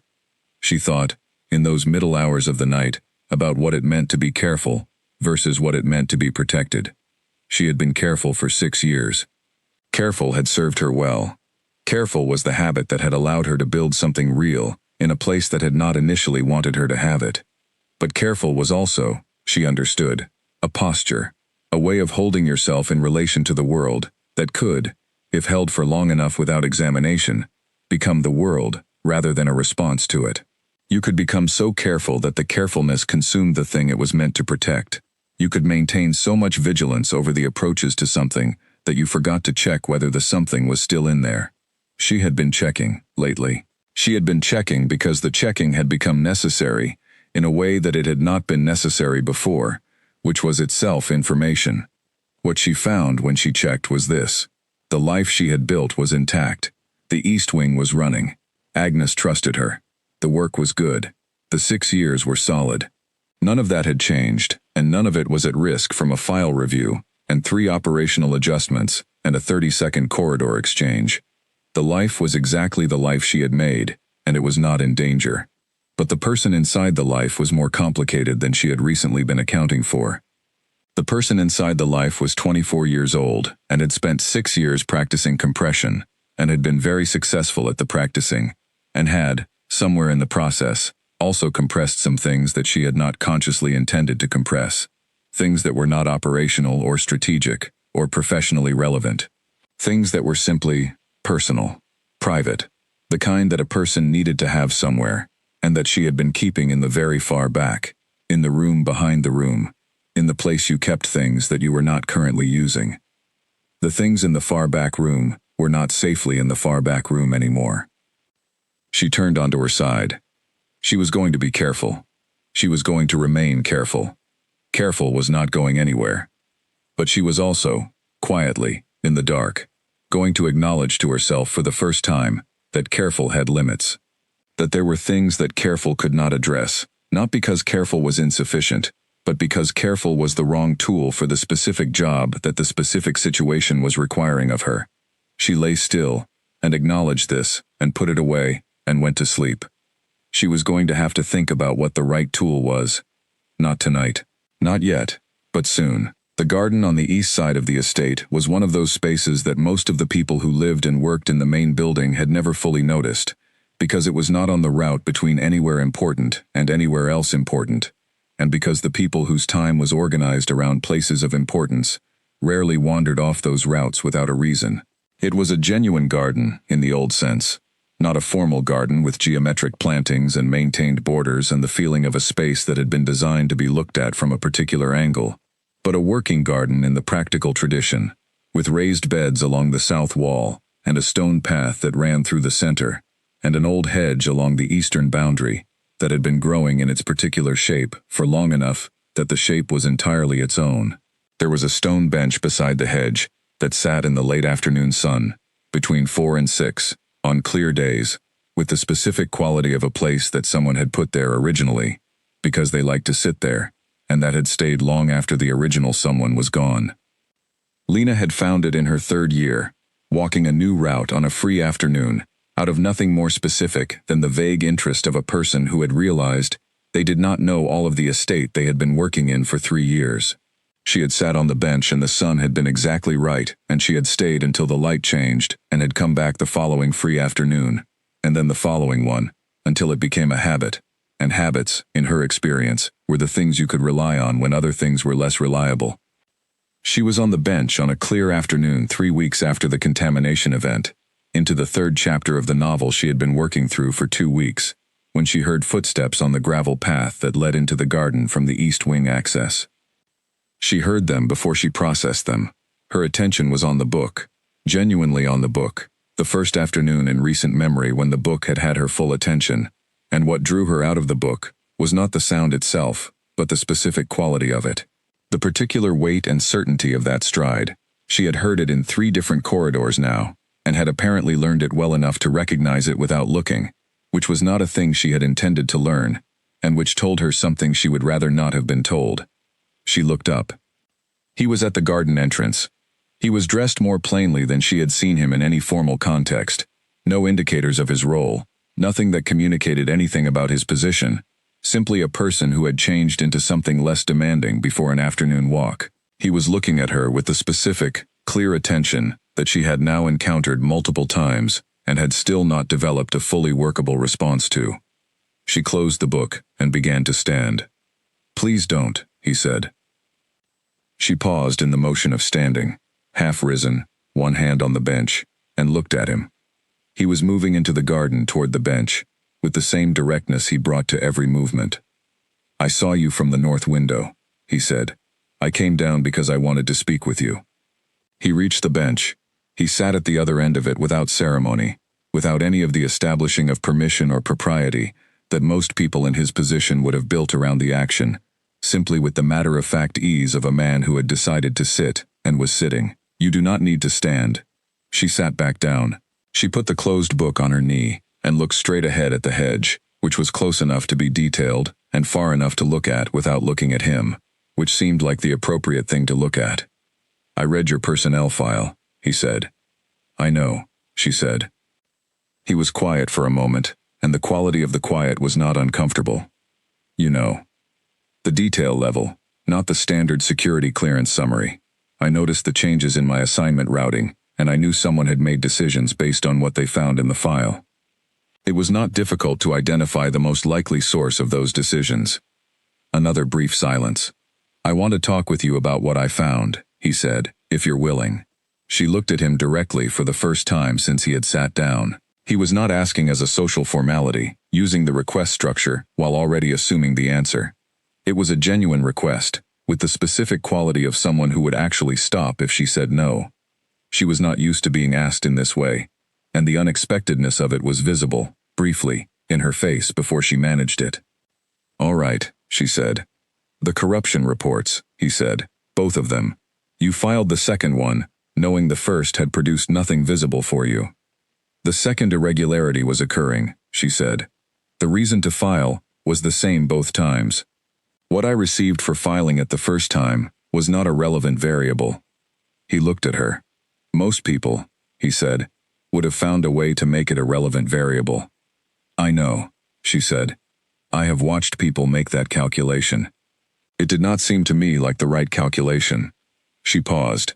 The money was being taken. Filing was the way to stop that. Whether I received credit for the filing was a separate question from whether the filing was the correct thing to do. I tried to keep those two questions separate. "You have been keeping them separate for 6 years," he said. She did not respond to this, because it was accurate, and she did not have anything to add to an accurate statement. "The promotions," he said. "Both of them. You turned down both of them." "Yes. Tell me why." She looked at the hedge again. She had told this story before, to Agnes, to Clara, to the 2 HR administrators who had been somewhat baffled by her decisions, and had needed an explanation before they could process the paperwork. She had told it clearly and correctly each time, and it had been received with varying degrees of comprehension. She told it now in the same way, with the same directness. "The administrative coordinator role was 3 formal levels higher than my current position," she said. "It would have paid more, carried more visible status, and given me access to parts of the estate I currently have no access to. It would also have required me to stop doing the work I actually do, and to start doing work that was primarily about managing the documentation of other people's work, rather than doing work myself. The status and the pay were not sufficient compensation for what I would have been leaving behind. The second promotion, he said. The supervisory role would have formalized my actual responsibilities, with the title and classification they already warranted, she said. Agnes supported it. The estate supported it. I declined it, because the position as structured required me to relocate to the main building's supervisory floor, and to shift my primary orientation away from the East Wing operations and toward the management of cross-wing coordination. I did not want to manage cross-wing coordination. I wanted to continue managing the East Wing's night operations, which I am good at and which I believe matters. He was quiet for a moment, then he said, Agnes's note said you told the HR administrator that you had not spent 6 years becoming excellent at one job in order to spend the next period becoming merely competent at a different one. She turned her head to look at him, slightly surprised despite herself that he had read the note carefully enough to reproduce it. Yes, she said. That is what I said. I thought it was the most honest statement in a personnel file I have read in 9 years of reading them, he said. She did not know what to do with this. She held it for a moment, and then set it carefully aside and said, What else did you want to ask me? What do you want from your life? He said. Not from this position, from your life. The question reached somewhere she did not have a prepared answer for. She had been asked many questions in many professional contexts, and she had developed over 6 years of facility with answering questions cleanly and without hesitation, giving the correct amount of information in the correct form.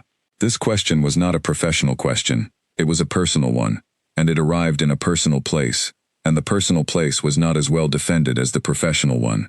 She was quiet for a moment that was longer than she had planned for. I want to do work that is connected to something real, she said finally. Not work that appears important. Work that is actually important, in the specific sense of, if I stop doing it, something worse happens. I want to be assessed by what I actually do, rather than by what I was classified as at birth. She stopped. Then she continued, because she had started and stopping in the middle would leave the answer incomplete, and incomplete answers had always bothered her. I want to read every book I have not read yet. I want to understand more things than I currently understand. And I want, she paused, finding the words for something she had not said aloud before. I want to stop spending energy on maintaining the certainty that small is the appropriate size for me. I know what the hierarchy says. I am not naive about it, and I am not asking it to change. But I would like the energy I currently spend on that maintenance to be available for other things. She stopped. She could feel the exposure of having said that, not the words themselves, which were accurate and clear, but the honesty inside them. The honesty of a person who had told the truth about something they normally kept in the private hours. He was quiet. He let the honesty sit in the air between them, without immediately reaching for it, or putting something on top of it, and she found this, the not reaching, the not managing, to be the most unexpected thing that had happened in the conversation so far. She said. The question came out of her, before she had decided to ask it. This was unusual. She almost always decided before she said things. He looked at her. What do you want? She said. Not from the estate, not from the territory. From your life. A silence that had a quality to it, careful at the edges, as though the question had reached a place that was also not as well defended as the public parts. He looked at the hedge for a moment, and then he said, simply, to stop performing it. She understood this immediately, and did not ask him to explain, and the not asking appeared to register, because something in his expression shifted slightly. The slight, visible shift of a person who has said something they expected to need to explain, and is unexpectedly not being asked to. They talked for 3 hours. She did not plan this. She was nearly certain he had not planned it either. The conversation simply developed the way some conversations developed, outgrowing the container of its initial purpose, becoming something that had its own structure and its own momentum, and that neither of them introduced a reason to end, because ending it would have required an intention that neither of them produced. He told her about his father's death when Damon was 22, the sudden illness, the overnight transition from son to king, The 9 years of sustained effort to be worthy of a role that had landed on him without ceremony or preparation. She told him about hers, the supply worker from the northern settlement, the death when she was 14, the 2 years of necessary reorganization that had followed, and that had required her, in a very compressed period of time, to become the kind of person who handled things. He told her about the specific character of the loneliness that came with a role like his, the way that constant visibility produced a particular kind of isolation, the way that the role's demands consumed the space in which a person understood themselves. She told him about the different character of a different loneliness, the kind produced by being consistently assessed at less than your actual measure, the kind that required energy to maintain a clear picture of yourself against the weight of other people's smaller pictures. He said things she suspected he had not said to anyone in the estate. She could hear this in the quality of the speech, the slight rawness that lived at the edges of sentences that had not been said before, the specific tone of words that were finding their first air. She listened to him fully, without preparing her response while he was still speaking. She just heard him. And something about being heard that way, without the listener assembling their answer in parallel with the speaking, without the information being sorted for usefulness or filed for future application, appeared to produce more speech, because he continued, sentence after sentence, with the open quality of a person discovering in real time that the thing they were doing was available to them. When the stars appeared above the hedge, she looked up at them, and then at him, and she could see the return of the awareness in his face, not the awareness of her specifically, but the awareness of where they were and what they were doing, and the large, specific gap between where they were sitting together and where they were supposed to be, according to every convention she had ever navigated. She felt the same awareness. "I should go," she said.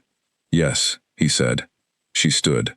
She looked at him on the bench, this man who had sat on a plain stone bench in a garden at the edge of his estate for 3 hours, and had spoken without performance. And she said, "Good evening, sir," and he said, "Good evening." And she walked out of the garden and did not look back, and did not need to.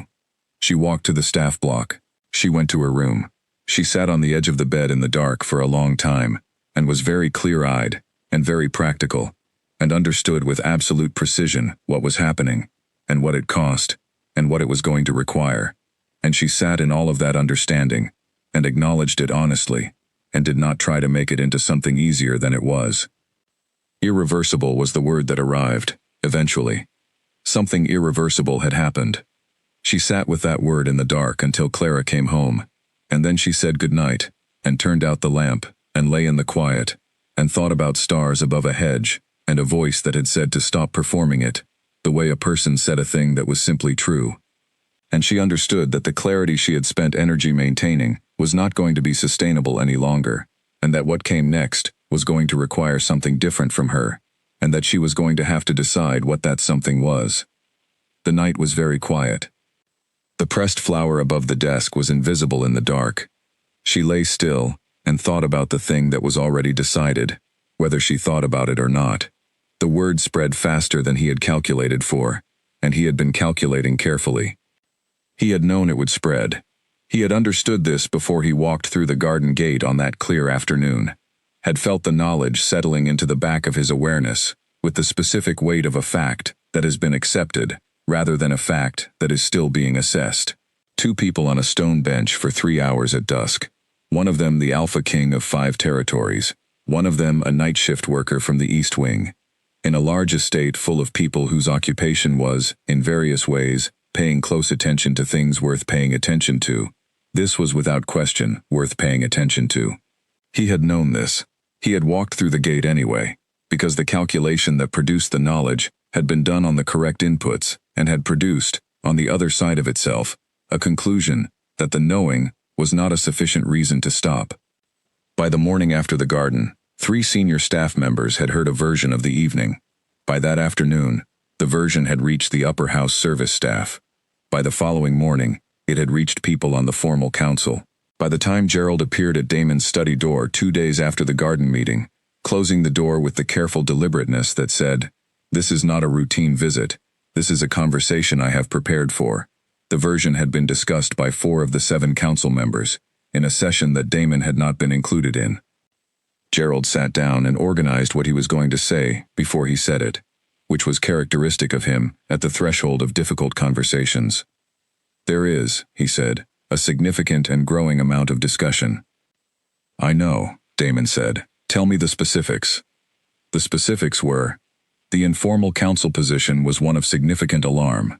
3 members had used the word destabilizing in private communication within the past 48 hours. Lord Fenn had not yet weighed in, which Gerald identified, correctly, as itself information. Lord Fenn was not a man who waited to form opinions, but he was very deliberate about the timing of communicating them, and his silence at this point in the situation meant that he was either reserving judgment or preparing something specific. Connor Vale had moved quickly. He had sent formal communications to the Sutton family representative and to 2 of the Eastern Alignment families, framing the communications as routine procedural inquiries about the estate's direction following the contamination security event. The language was careful and impeccable.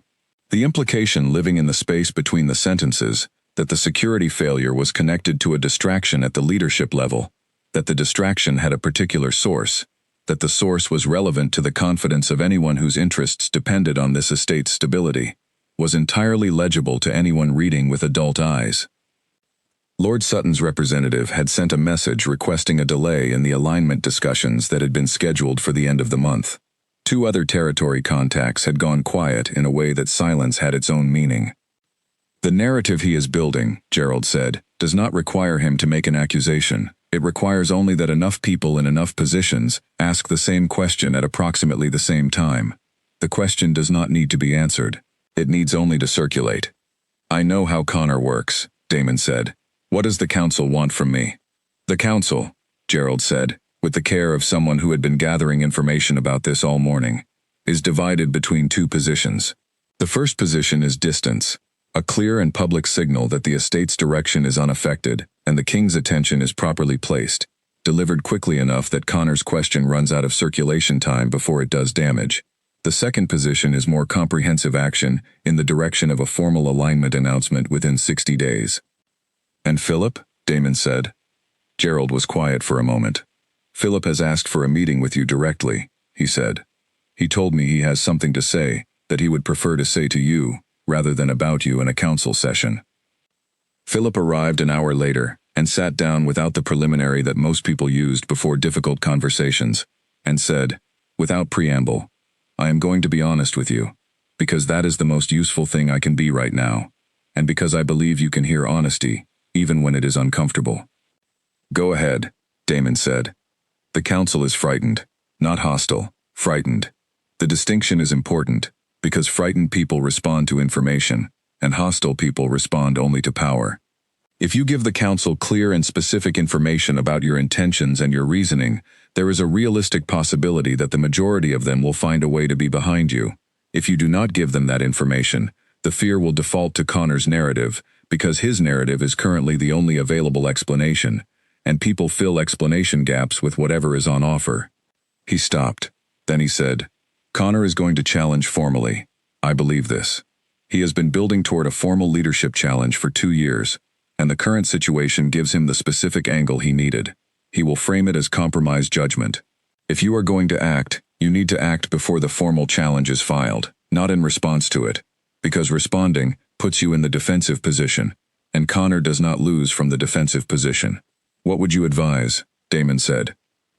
Philip looked at him directly, with the eyes of a man who had thought about this carefully, and was prepared to stand behind what he had thought. I would advise you to do exactly what you are going to do, he said. I would advise you to do it in the right way, in the right room, on your own schedule, and not Connor's, and to do it before he files.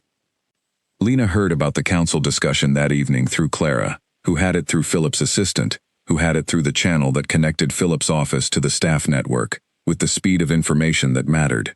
She sat on her bed while Clara delivered the summary, the Eastern Lords, the Sutton delay, the council's alarm, Connor Vale's communications, and she heard every word and let each one land where it was going to land. When Clara finished, there was a silence. I am going to request a reassignment, Lena said. Clara looked at her. West Wing, Lena said, or a full departmental reassignment. Agnes will recommend me, and it will look like what it needs to look like, a normal progression. It will not look like a normal progression, Clara said, quietly. It will look like what it is. What is it? The right thing done for the wrong reasons, Clara said, which is still the right thing, but it costs more than it should. Lena got up that night after Clara slept, and she pulled her travel bag from under the bed, and she packed her books first, because they were the most important things, and the heaviest, and she packed her spare uniform, and her good coat, and the small box of her mother's letters. She took the pressed flower down from above the desk, and wrapped it in the cloth she had kept it in when she traveled, and she put that in the bag too, and she looked at the empty space above the desk, and looked away. She sat on the edge of the bed with the packed bag at her feet, and she told herself, clearly and accurately, that this was the right thing. That the right thing was to remove herself before the situation removed anything she had built, that 6 years was worth protecting. She was almost entirely certain of this. He found the bag before she reached the door.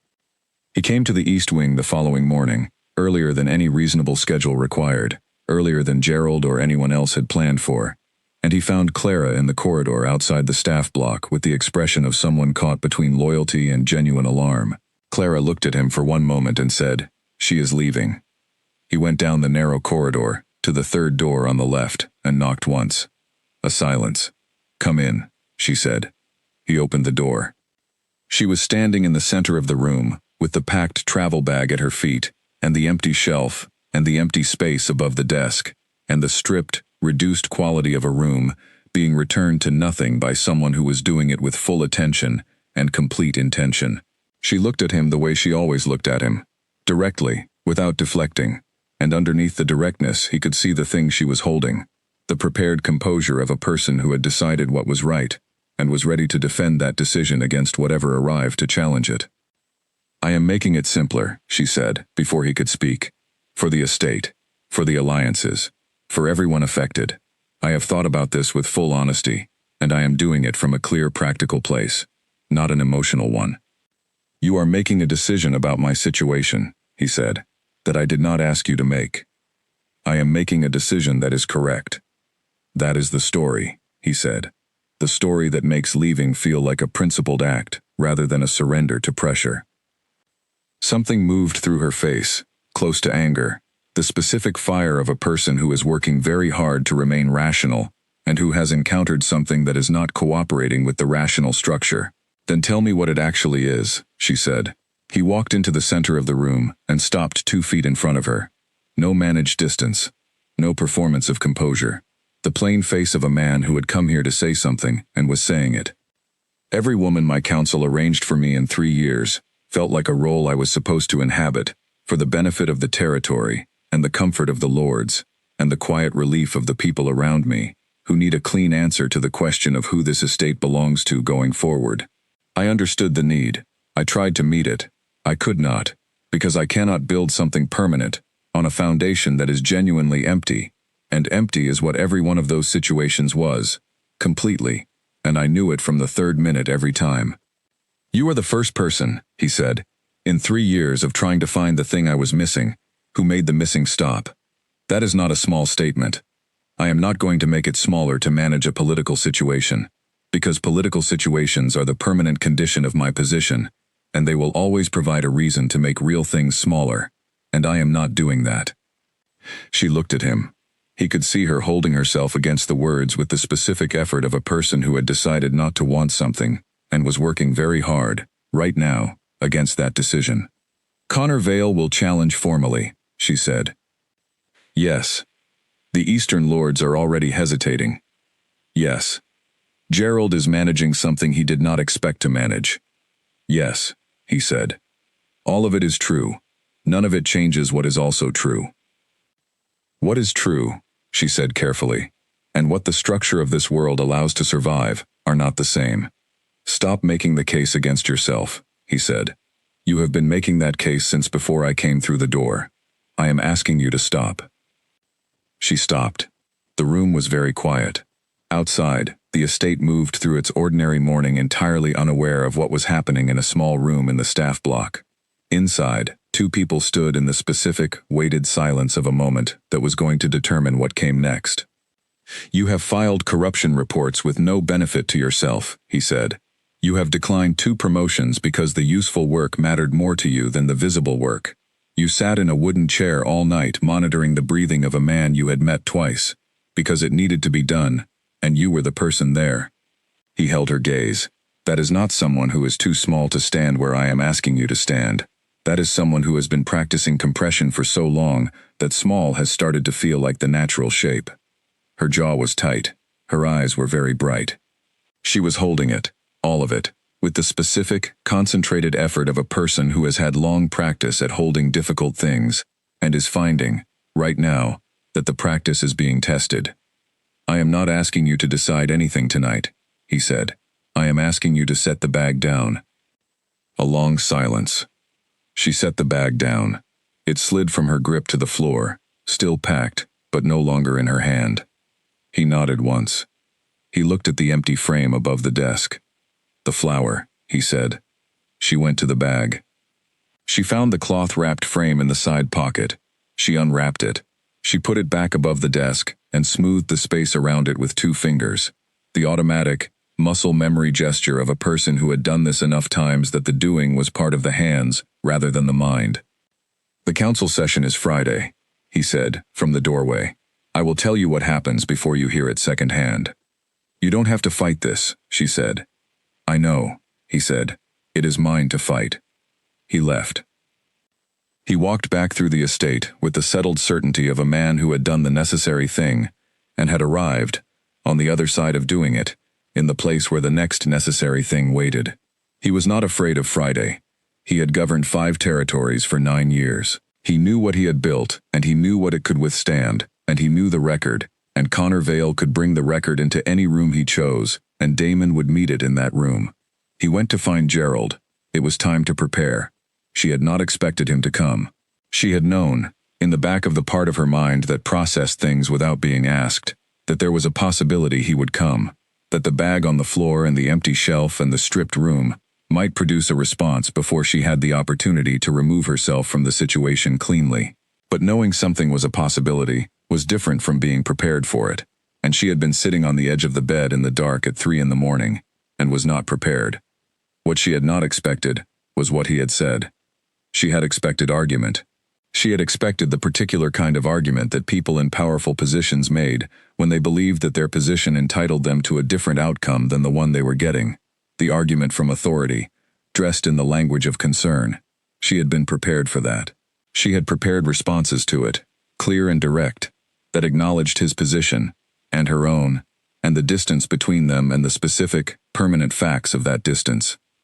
He had not made that argument. He had stood in the center of her small plain room, and he had looked at her, and he had said something true.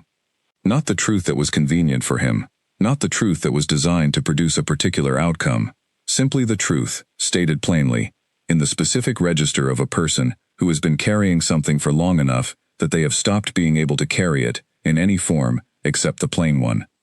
You are the first person who has seen the man rather than the title. She sat in the dark with the unpacked bag on the floor, and the flower back above the desk, and the room back to itself, and she thought about that sentence. She thought about what it meant that someone who had been surrounded for 9 years by people whose primary occupation was responding to his title, had experienced the specific relief of being seen without it. She thought about what it cost to say that, and in what condition a person had to be before the cost became acceptable. She thought about standing in a corridor at midnight with a cart and a pair of steady hands, and the complete, uncalculated absence of any interest in performing anything for anyone, and what that must have looked like to someone who had been receiving performances for 9 years. She was not a simple person. She was not naive about the shape of her situation, or what the shape of her situation made available, and what it did not. She was not going to let the plainness of what he had said override the clarity of what the facts actually were. But she was also not going to pretend, in the dark of her room with the bag on the floor, that what he had said had not been true. It had been true in the specific way of things said by a person who was telling the truth, rather than constructing an argument. And she knew the difference, because she had spent her whole life telling the truth for the same reason. Not because truth was always comfortable or convenient, but because constructing something else took energy she preferred to use on other things. The flower was back above the desk. She had put it there herself, with the 2-finger smoothing gesture that was muscle memory by now. The small action of a person who had done the same thing, in the same way, enough times that it happened without thought. She looked at the flower in the lamplight. She was going to have to decide something. She understood this. The deciding was not going to be tonight, and it was not going to be in a hurry, and it was not going to be done incompletely or under pressure. But it was coming. She was going to have to decide what she actually wanted, stripped of the careful and the compressed and the practiced smallness, and she was going to have to be as honest about the answer to that question as she was honest about everything else. She lay down. She looked at the ceiling that was low and plain and close, with no paintings on it. She went to sleep. The formal chamber had not been used for a full session since the spring governance review, and its particular quality, the high windows, the carved wooden chairs that had been in this room since before Damon's grandfather's time, the long table that had absorbed decades of difficult conversations into its surface grain, announced itself immediately when you walked in. It was a room that knew it was a serious room. It did not perform seriousness. It simply was it, in the specific way that old rooms in old buildings were sometimes simply what they had been used for long enough that the use had become the character. The 7 council members were in their places when Damon arrived. Gerald to his left, Philip Marsh 2 positions down on the right side, Lord Fenn at the far end with the particular patience of a man who had been in rooms like this one for 50 years, and who had learned to wait for the room to tell him what it needed from him, rather than deciding in advance what he was going to contribute to it. The other 4 council members occupied their chairs with the various postures of people managing various degrees of apprehension, some leaning slightly forward, some sitting more formally upright than usual, all of them carrying, in one way or another, the specific quality of people who have been thinking hard about something and are now in the room where the something is going to be addressed. Connor Vale was present in the eastern section, in person, flanked by 4 territorial representatives whose alignments overlapped most directly with his own interests. He had the bearing of a man who had come with a prepared position and who had confidence in the position, not the aggressive confidence of someone who needed to assert themselves, but the settled confidence of someone who had done the preparation and believed the preparation was sufficient. Lena was in the north corridor outside the chamber. She had chosen the corridor herself, before he had finished explaining the options. When he had offered her the formal position, beside him, presented to the assembled room in the way the occasion conventionally called for, she had listened to the complete description of what that would mean, and had said, with the quiet certainty that was her register for things she had thought through, "Let them hear you first. Let the words be the first thing in the room, not me standing somewhere. I would rather walk in and be a person than be placed somewhere and be an object." He had understood this immediately, without having to think about it, because it was exactly right. He had agreed. He did not use an opening statement. He did not establish context, or set the frame, or do any of the preparatory work that formal sessions conventionally involved. He said what he had come to say. "I am going to address several things this morning," he said. "I am going to address them directly and in plain terms, because the people in this room have given this estate their trust and their alignment, and in some cases, years of sustained commitment, and they deserve directness in return. I have never given them less, and I do not intend to begin." He addressed the contamination event first, and he addressed it with the specific and complete honesty that the situation warranted. He named every gap in the security protocol that the contamination had revealed. He described precisely what those gaps had allowed, and how they had been allowed to exist. He outlined in specific, dated, named detail every change that had been implemented in the weeks since the event to address those gaps. He invited questions, and the questions that came were sharp and specific. The questions of people who had been thinking hard about the subject and wanted complete answers, and he answered every one of them with the thoroughness of someone who had prepared to be questioned on every point and who had no interest in appearing better than the evidence of the actual situation. He then turned to the East Wing personnel review that had been conducted as part of the post-incident assessment, and he addressed it in the terms of the standard security review language, which was accurate, and which also covered the territory he needed it to cover, and which did so without requiring him to explain the full scope of the review to an audience that had not yet been told the full scope. "I am going to speak now," he said, "to a matter that has been discussed in rooms adjacent to this one, and discussed in correspondence with territorial contacts, and discussed in the informal channels that are always active when formal channels are being prepared. I am going to address it directly because I have found, over 9 years of governance, that the subjects people are least comfortable addressing directly are frequently the subjects most in need of direct address." The room produced a very particular silence, Not the polite silence of an audience waiting for a speech to reach the part they came to hear, but the full, attentive silence of 200 people who have just understood that the thing they have been thinking about is going to be spoken of plainly, and who are not entirely sure how they feel about that, and who have decided to pay complete attention regardless. Her name is Lena Cade, he said. She has worked in this estate for 6 years.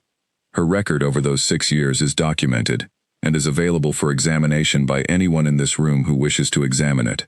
The record includes the identification of 2 supply chain fraud cases in her first 2 years, both of which she reported without personal benefit, and both of which were confirmed and resolved. It includes the management of 2 separate operational crises in the East Wing, both handled correctly and completely without supervisory guidance. It includes the design and implementation of a documentation system that reduced operational reporting time by 40% and was subsequently adopted by 2 additional estate departments. It includes, most recently, the identification of the contamination event before the formal alert process reached it, the initiation of the distribution line shutdown that limited the event's scope, and the management of communications during the event's acute phase in a way that was, by Owen Hatch's direct assessment, unusually precise and correct for the circumstances. He paused. She is an Omega, he said. I am fully aware of this, and I am fully aware of what the hierarchy of these territories assigns to that designation, and what this room's conventions have historically said should follow from it. I am also aware, and I have been aware of this for 9 years of governing this territory, that the hierarchy's classifications, and the actual quality and capacity of the people those classifications are applied to, have never been the same thing, and were never designed to be the same thing.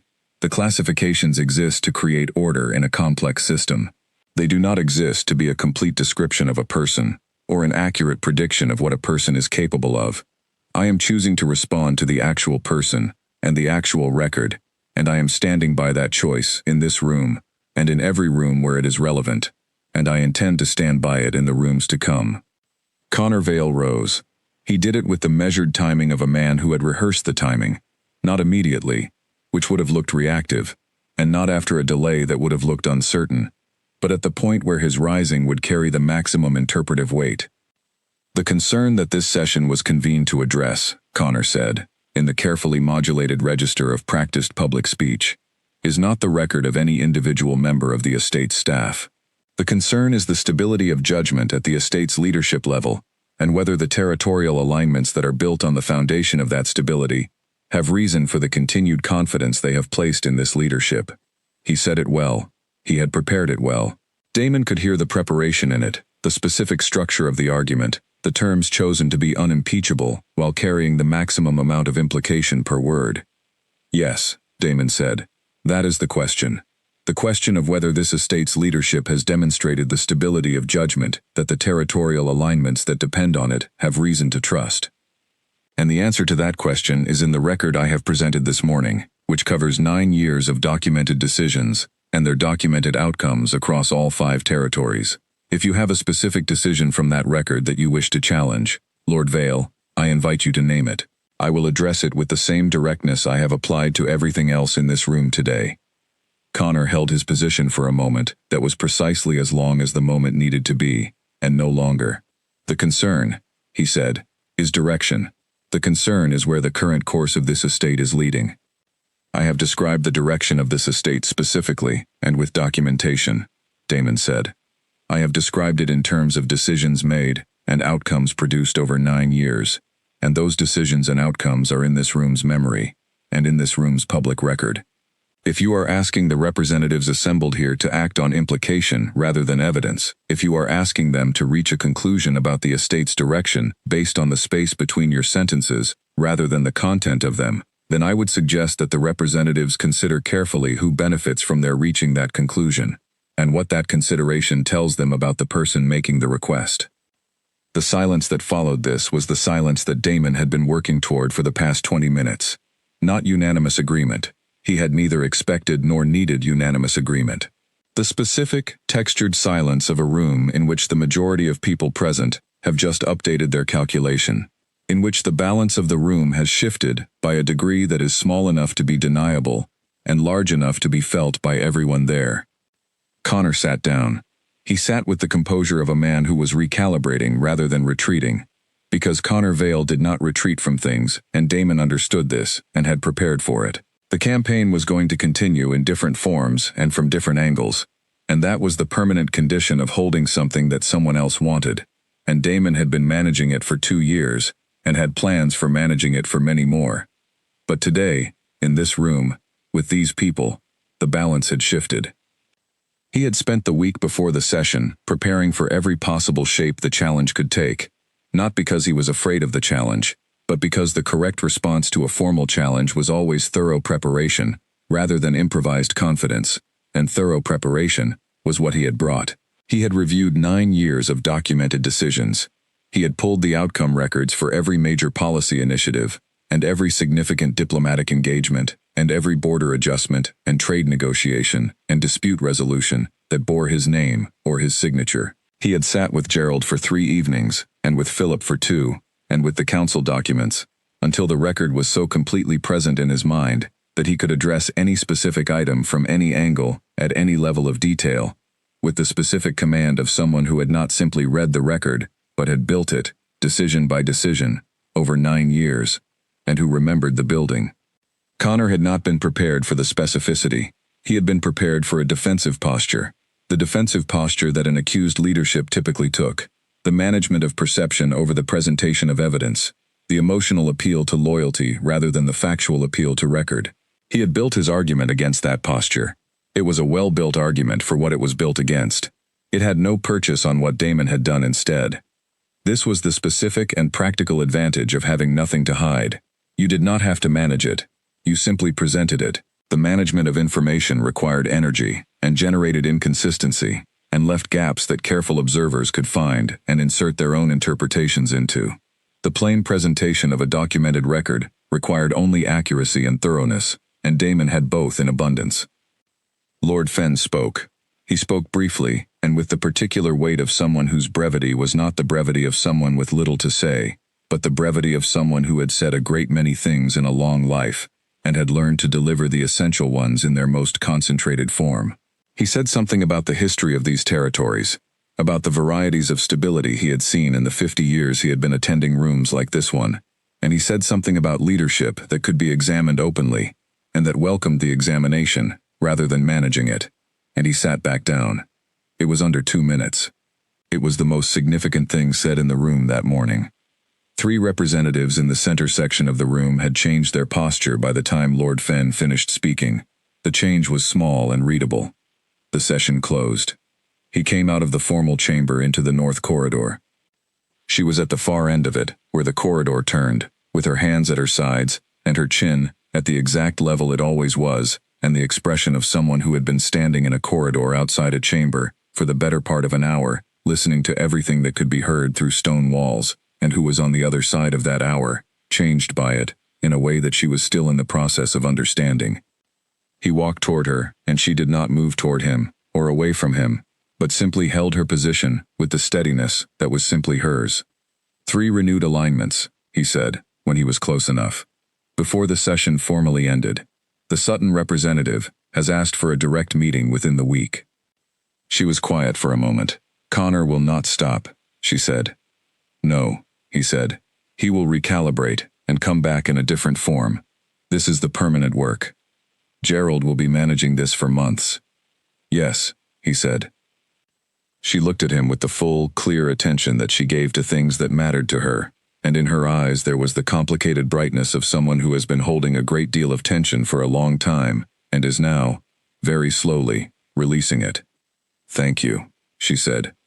Not for my situation specifically, for the way you addressed it, for saying it the way it was, instead of in the way that would have been easier. He looked at her for a moment. What would have been easier, he said, would have been less accurate.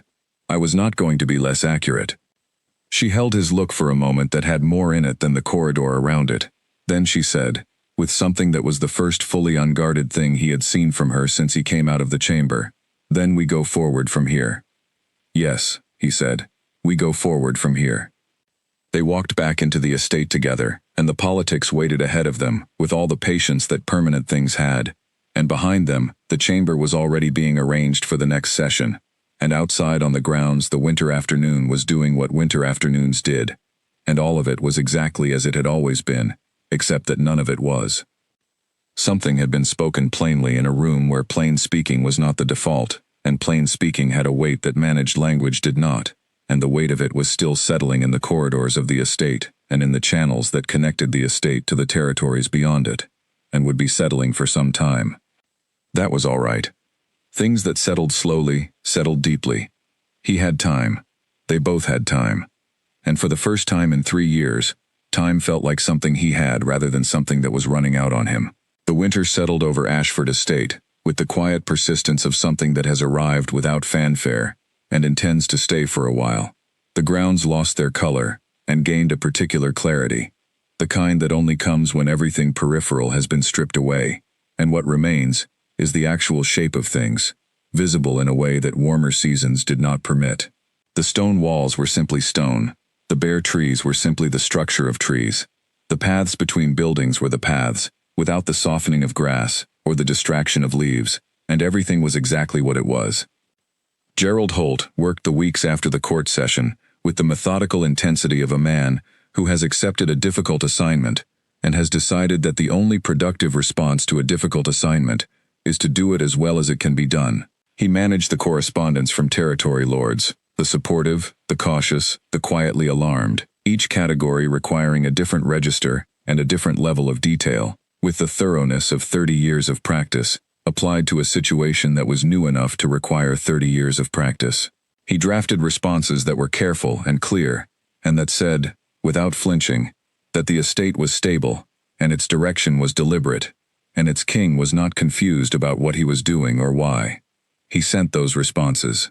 He waited for answers. The answers came, mostly, in the form that patience and accuracy tend eventually to produce. Philip Marsh went east for 3 days at his own suggestion, and came back with the specific quiet satisfaction of a man who has done something he judged to be necessary, and who does not require recognition for having judged correctly.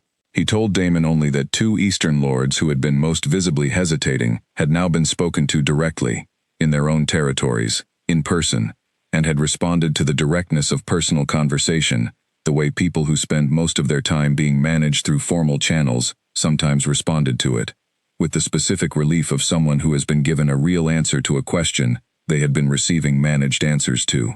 He said Connor Vale's network in the Eastern Territories was less robust than Connor's communications had suggested it was, which was useful to know. He did not say more than that, and was not asked to. Connor Vale sent 3 formal communications in the first 2 weeks after the session. Each was a procedural inquiry, impeccable in its language, entirely clear in its purpose. Damon answered each one himself, directly, in plain terms, addressing every element of every question, with the thoroughness of someone who had nothing to protect, because there was nothing to hide. The answers gave Connor nothing he could use without misrepresenting them, and misrepresentation was a tactic that cut both ways in the territory lord community, because territory lords who were misled about the content of official communications developed specific and lasting opinions about the person who had misled them. 5 territory alignments were formally renewed by the end of the month. The Sutton meeting happened on a Thursday, and was direct and productive, and ended with a renewed alignment statement and a commitment to the spring trade discussions that had been suspended. 2 alignment families who had been positioned in Connor's sphere of influence sent quiet, private signals to the estate, indicating that their assessments of the situation had been updated, which Damon did not make public, and did not need to make public, because the private signal was itself the action that mattered. Connor recalibrated. Damon had known he would, and had planned for it. The recalibration produced a different angle, and a different form of pressure, and that form produced its own response, and the cycle continued, in the way that the cycle between a position held and a position contested always continued, not resolved, not ending, but managed, which was the permanent condition of holding something that mattered in a world of competing interests, and which Damon had been managing for 9 years, and expected to manage for as many more as the position required of him. Lord Fenn came for a private meeting in the 2nd week. He sat across from Damon in the study with the patient, considered manner of a man who had decided what he wanted to say, and was going to take the time to say it correctly. He talked about the 5 territories' history, not in the abstract historical way that most people talked about history, but in the specific, granular way of someone who had lived through a significant portion of it and had opinions about what it meant. He talked about the evolution of the hierarchy's conventions over the generations he had witnessed, about the difference between what a convention said and what the actual work of governance over time had revealed about the convention's accuracy. He did not endorse anything specifically. He made observations. He was very precise about the distinction between the two. Damon listened to every observation, and at the end said simply, "I hear you, Lord Fen." Lord Fen nodded once with the expression of a man who has said the thing he came to say, and has had it received in the manner he hoped for, and departed. Lena went back to the East Wing. She had told Agnes on the Monday after the court session that she was going to continue her work, in the specific terms of a person who is providing information, rather than requesting permission. Agnes had received this with the quiet, settled satisfaction of a woman who had been expecting exactly this, and had organized her own plans around the expectation. She had said, "Good," in the tone that constituted, from Agnes, a celebration of some significance, and had returned to her desk and to the quarterly report materials that she was finalizing for upward submission. The East Wing ran. The operation continued with the smoothness that had become its characteristic under Lena's management. The smoothness that came from someone who understood the operation thoroughly enough to see the problems coming before they arrived, and who moved on them at the origin rather than the development. Agnes began copying Lena on correspondence that had previously been above her clearance level to receive, without announcing the change in the process, simply beginning to include her as a matter of operational logic that the clearance designations had been failing to reflect. Two things changed in the texture of the East Wing's daily life that were not about the operation. The first, 3 evenings a week, sometimes 4, the library on the west side of the estate, the old library with its floor-to-ceiling shelves and its rolling ladder, and its 2 deep reading chairs angled to catch the lamplight, contained 2 people. The conversations that happened in those evenings were not the conversations of a king conducting a social obligation, or of a junior staff member performing an appropriate interaction with a superior. They were the conversations of 2 people who had discovered, through 3 hours on a garden bench and everything that followed, that speaking to each other was one of the more productive and satisfying uses of an evening available to them, and who had made no ceremony of this discovery but had simply continued on the basis of it. He challenged her on her thinking. She challenged him on his. The challenging was mutual and consistent, and not deferential on either side, which was the condition under which genuine conversation happened, and they both knew this, and valued it in each other, without discussing that they valued it. He changed his position when she was right. She changed hers when he was. Neither of them made events of these adjustments. They were simply what happened when 2 people were paying honest attention. The second change, the mornings.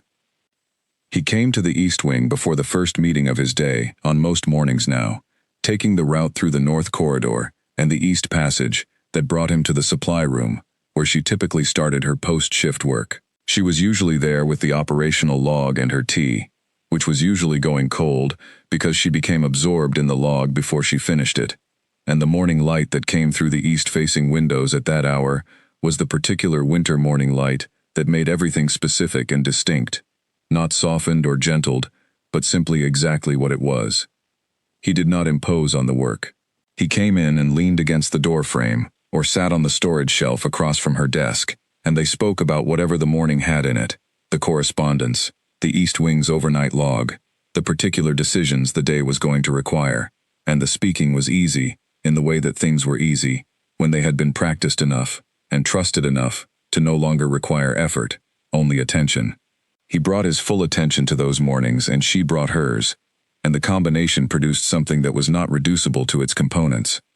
Clara Webb received her promotion in the 5th week after the court session. She had earned it completely on her own record, which was substantial, and had been ready for this recognition for longer than the administrative process had been prepared to provide it. Agnes informed her on a Thursday afternoon, and called Lena in immediately after to tell her, because Agnes had decided, quietly, characteristically, without explaining the decision to anyone, that this was the correct sequence for the information to travel. Lena and Clara spent an evening in the common room that was not, in any particular sense, a celebratory evening, but that had the particular quality of 2 people who had been through something together, sitting with the something, and understanding what it had produced. On a morning in the deep of winter, Damon woke before his schedule required, and lay still, while the day assembled itself at its own pace. He had been sleeping. Not perfectly. Not every night with the same depth. Nothing resolved that cleanly. But with a consistency that had returned to him over the months, in the quiet, reliable way that things returned, when the absence that had been sustaining their departure was no longer present. 7 hours on most nights. Sometimes 8. The kind of sleep that a body recognized, when it came back, as the thing it had been waiting for. Not the passage of time, but genuine rest. The specific restoration of a system that had been running at a deficit for years, and was finally being given what it needed to recover. He lay in the quiet and let the morning have its first few minutes at whatever pace it chose. The first thought that arrived, before the schedule, before the correspondence, before the permanent and ongoing work of 5 territories that began requiring him the moment he was available to be required, was that he was rested. Not the performance of rested, not the description of rested that he had learned to offer when people asked how he was, actually, genuinely, bodily rested, the kind where the difference was felt in the quality of everything that came after it, rather than in any particular sensation of the resting itself. He got up. The day was going to be what it was going to be, and it needed him. He found her in the supply room before the first meeting, as he usually found her, in the specific morning light that came through the east-facing windows in thin winter bars. She was on the storage shelf with the operational log, the pencil behind her ear in the particular position it always occupied in the mornings before she had used it enough times to stop putting it back there, her tea on the ledge beside her in the reliable process of going cold. She looked up when he came in. The expression was the morning one, fully engaged with something when he arrived, and widening to include him, making room. "The Ford family sent a formal communication last night," she said. "Agnes had it routed here, because Philip said you would want to see it before Gerald's summary arrived." He came in, and she held it out, and he took it and read it. A formal request to resume the Eastern alignment conversation, from a family that had been hesitating since the week after the court session. He read it twice and put it on the ledge. "That is the 4th formal request this month," he said. "5th, she said, "if you count the Sutton supplementary separately, which Agnes does." "Agnes would," he said. He settled against the doorframe and watched her make a notation in the log margin, the pencil moving with the quick certainty of someone who knew exactly what they were noting. She had been making notations in log margins for 6 years. The certainty was fully earned. "You look rested," she said, without looking up. "I am," he said, genuinely. She looked up then, with the thing in her eyes that was clear and specific and warm, in the way that warmth was warm, when it was not produced for any audience, but was simply there, simply hers, simply the truth of how she felt in that particular moment, in that particular room. "Good," she said. She turned back to the log. He looked at her in the morning light. He had been the most powerful alpha in 5 territories for 9 years. He had governed with discipline, and with genuine commitment to the people whose lives his decisions affected.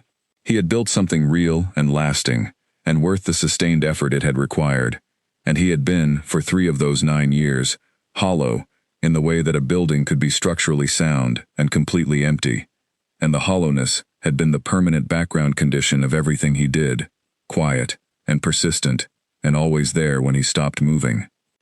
The hollowness was gone. He had not noticed the exact moment it went. He had noticed, over the months since a garden bench and a packed bag and a formal chamber session, that the mornings were different, and then that the evenings were different, and then, eventually, that the background condition had changed, and what had replaced the hollow restlessness was the ordinary full restlessness of a person whose life was genuinely and completely occupied, the productive, normal restlessness of a person who had too much to do, and not enough hours, and real things waiting in every direction, and the specific, grounded energy of someone who is in the right place, doing the right things with the right person present.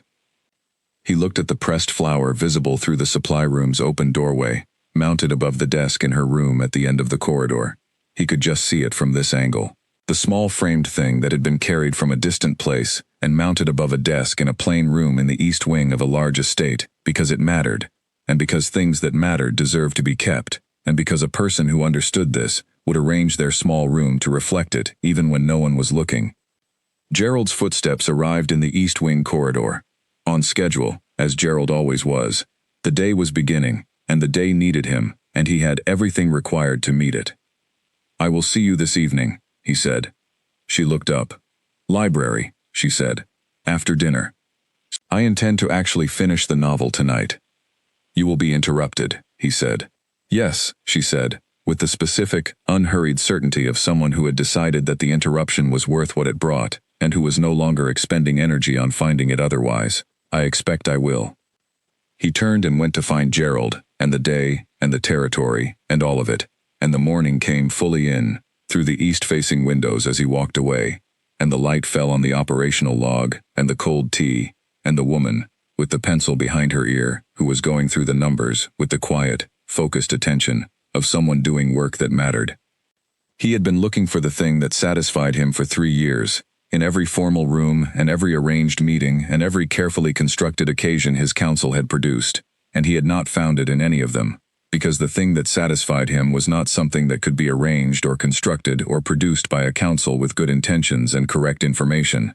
It was something simpler and more specific than any of that, and it had been here, in this plain corner of a large estate, for 6 years before he found it. A woman who looked at him and saw what was actually there. A morning that was exactly what it was. A life that was, at last and entirely, his own.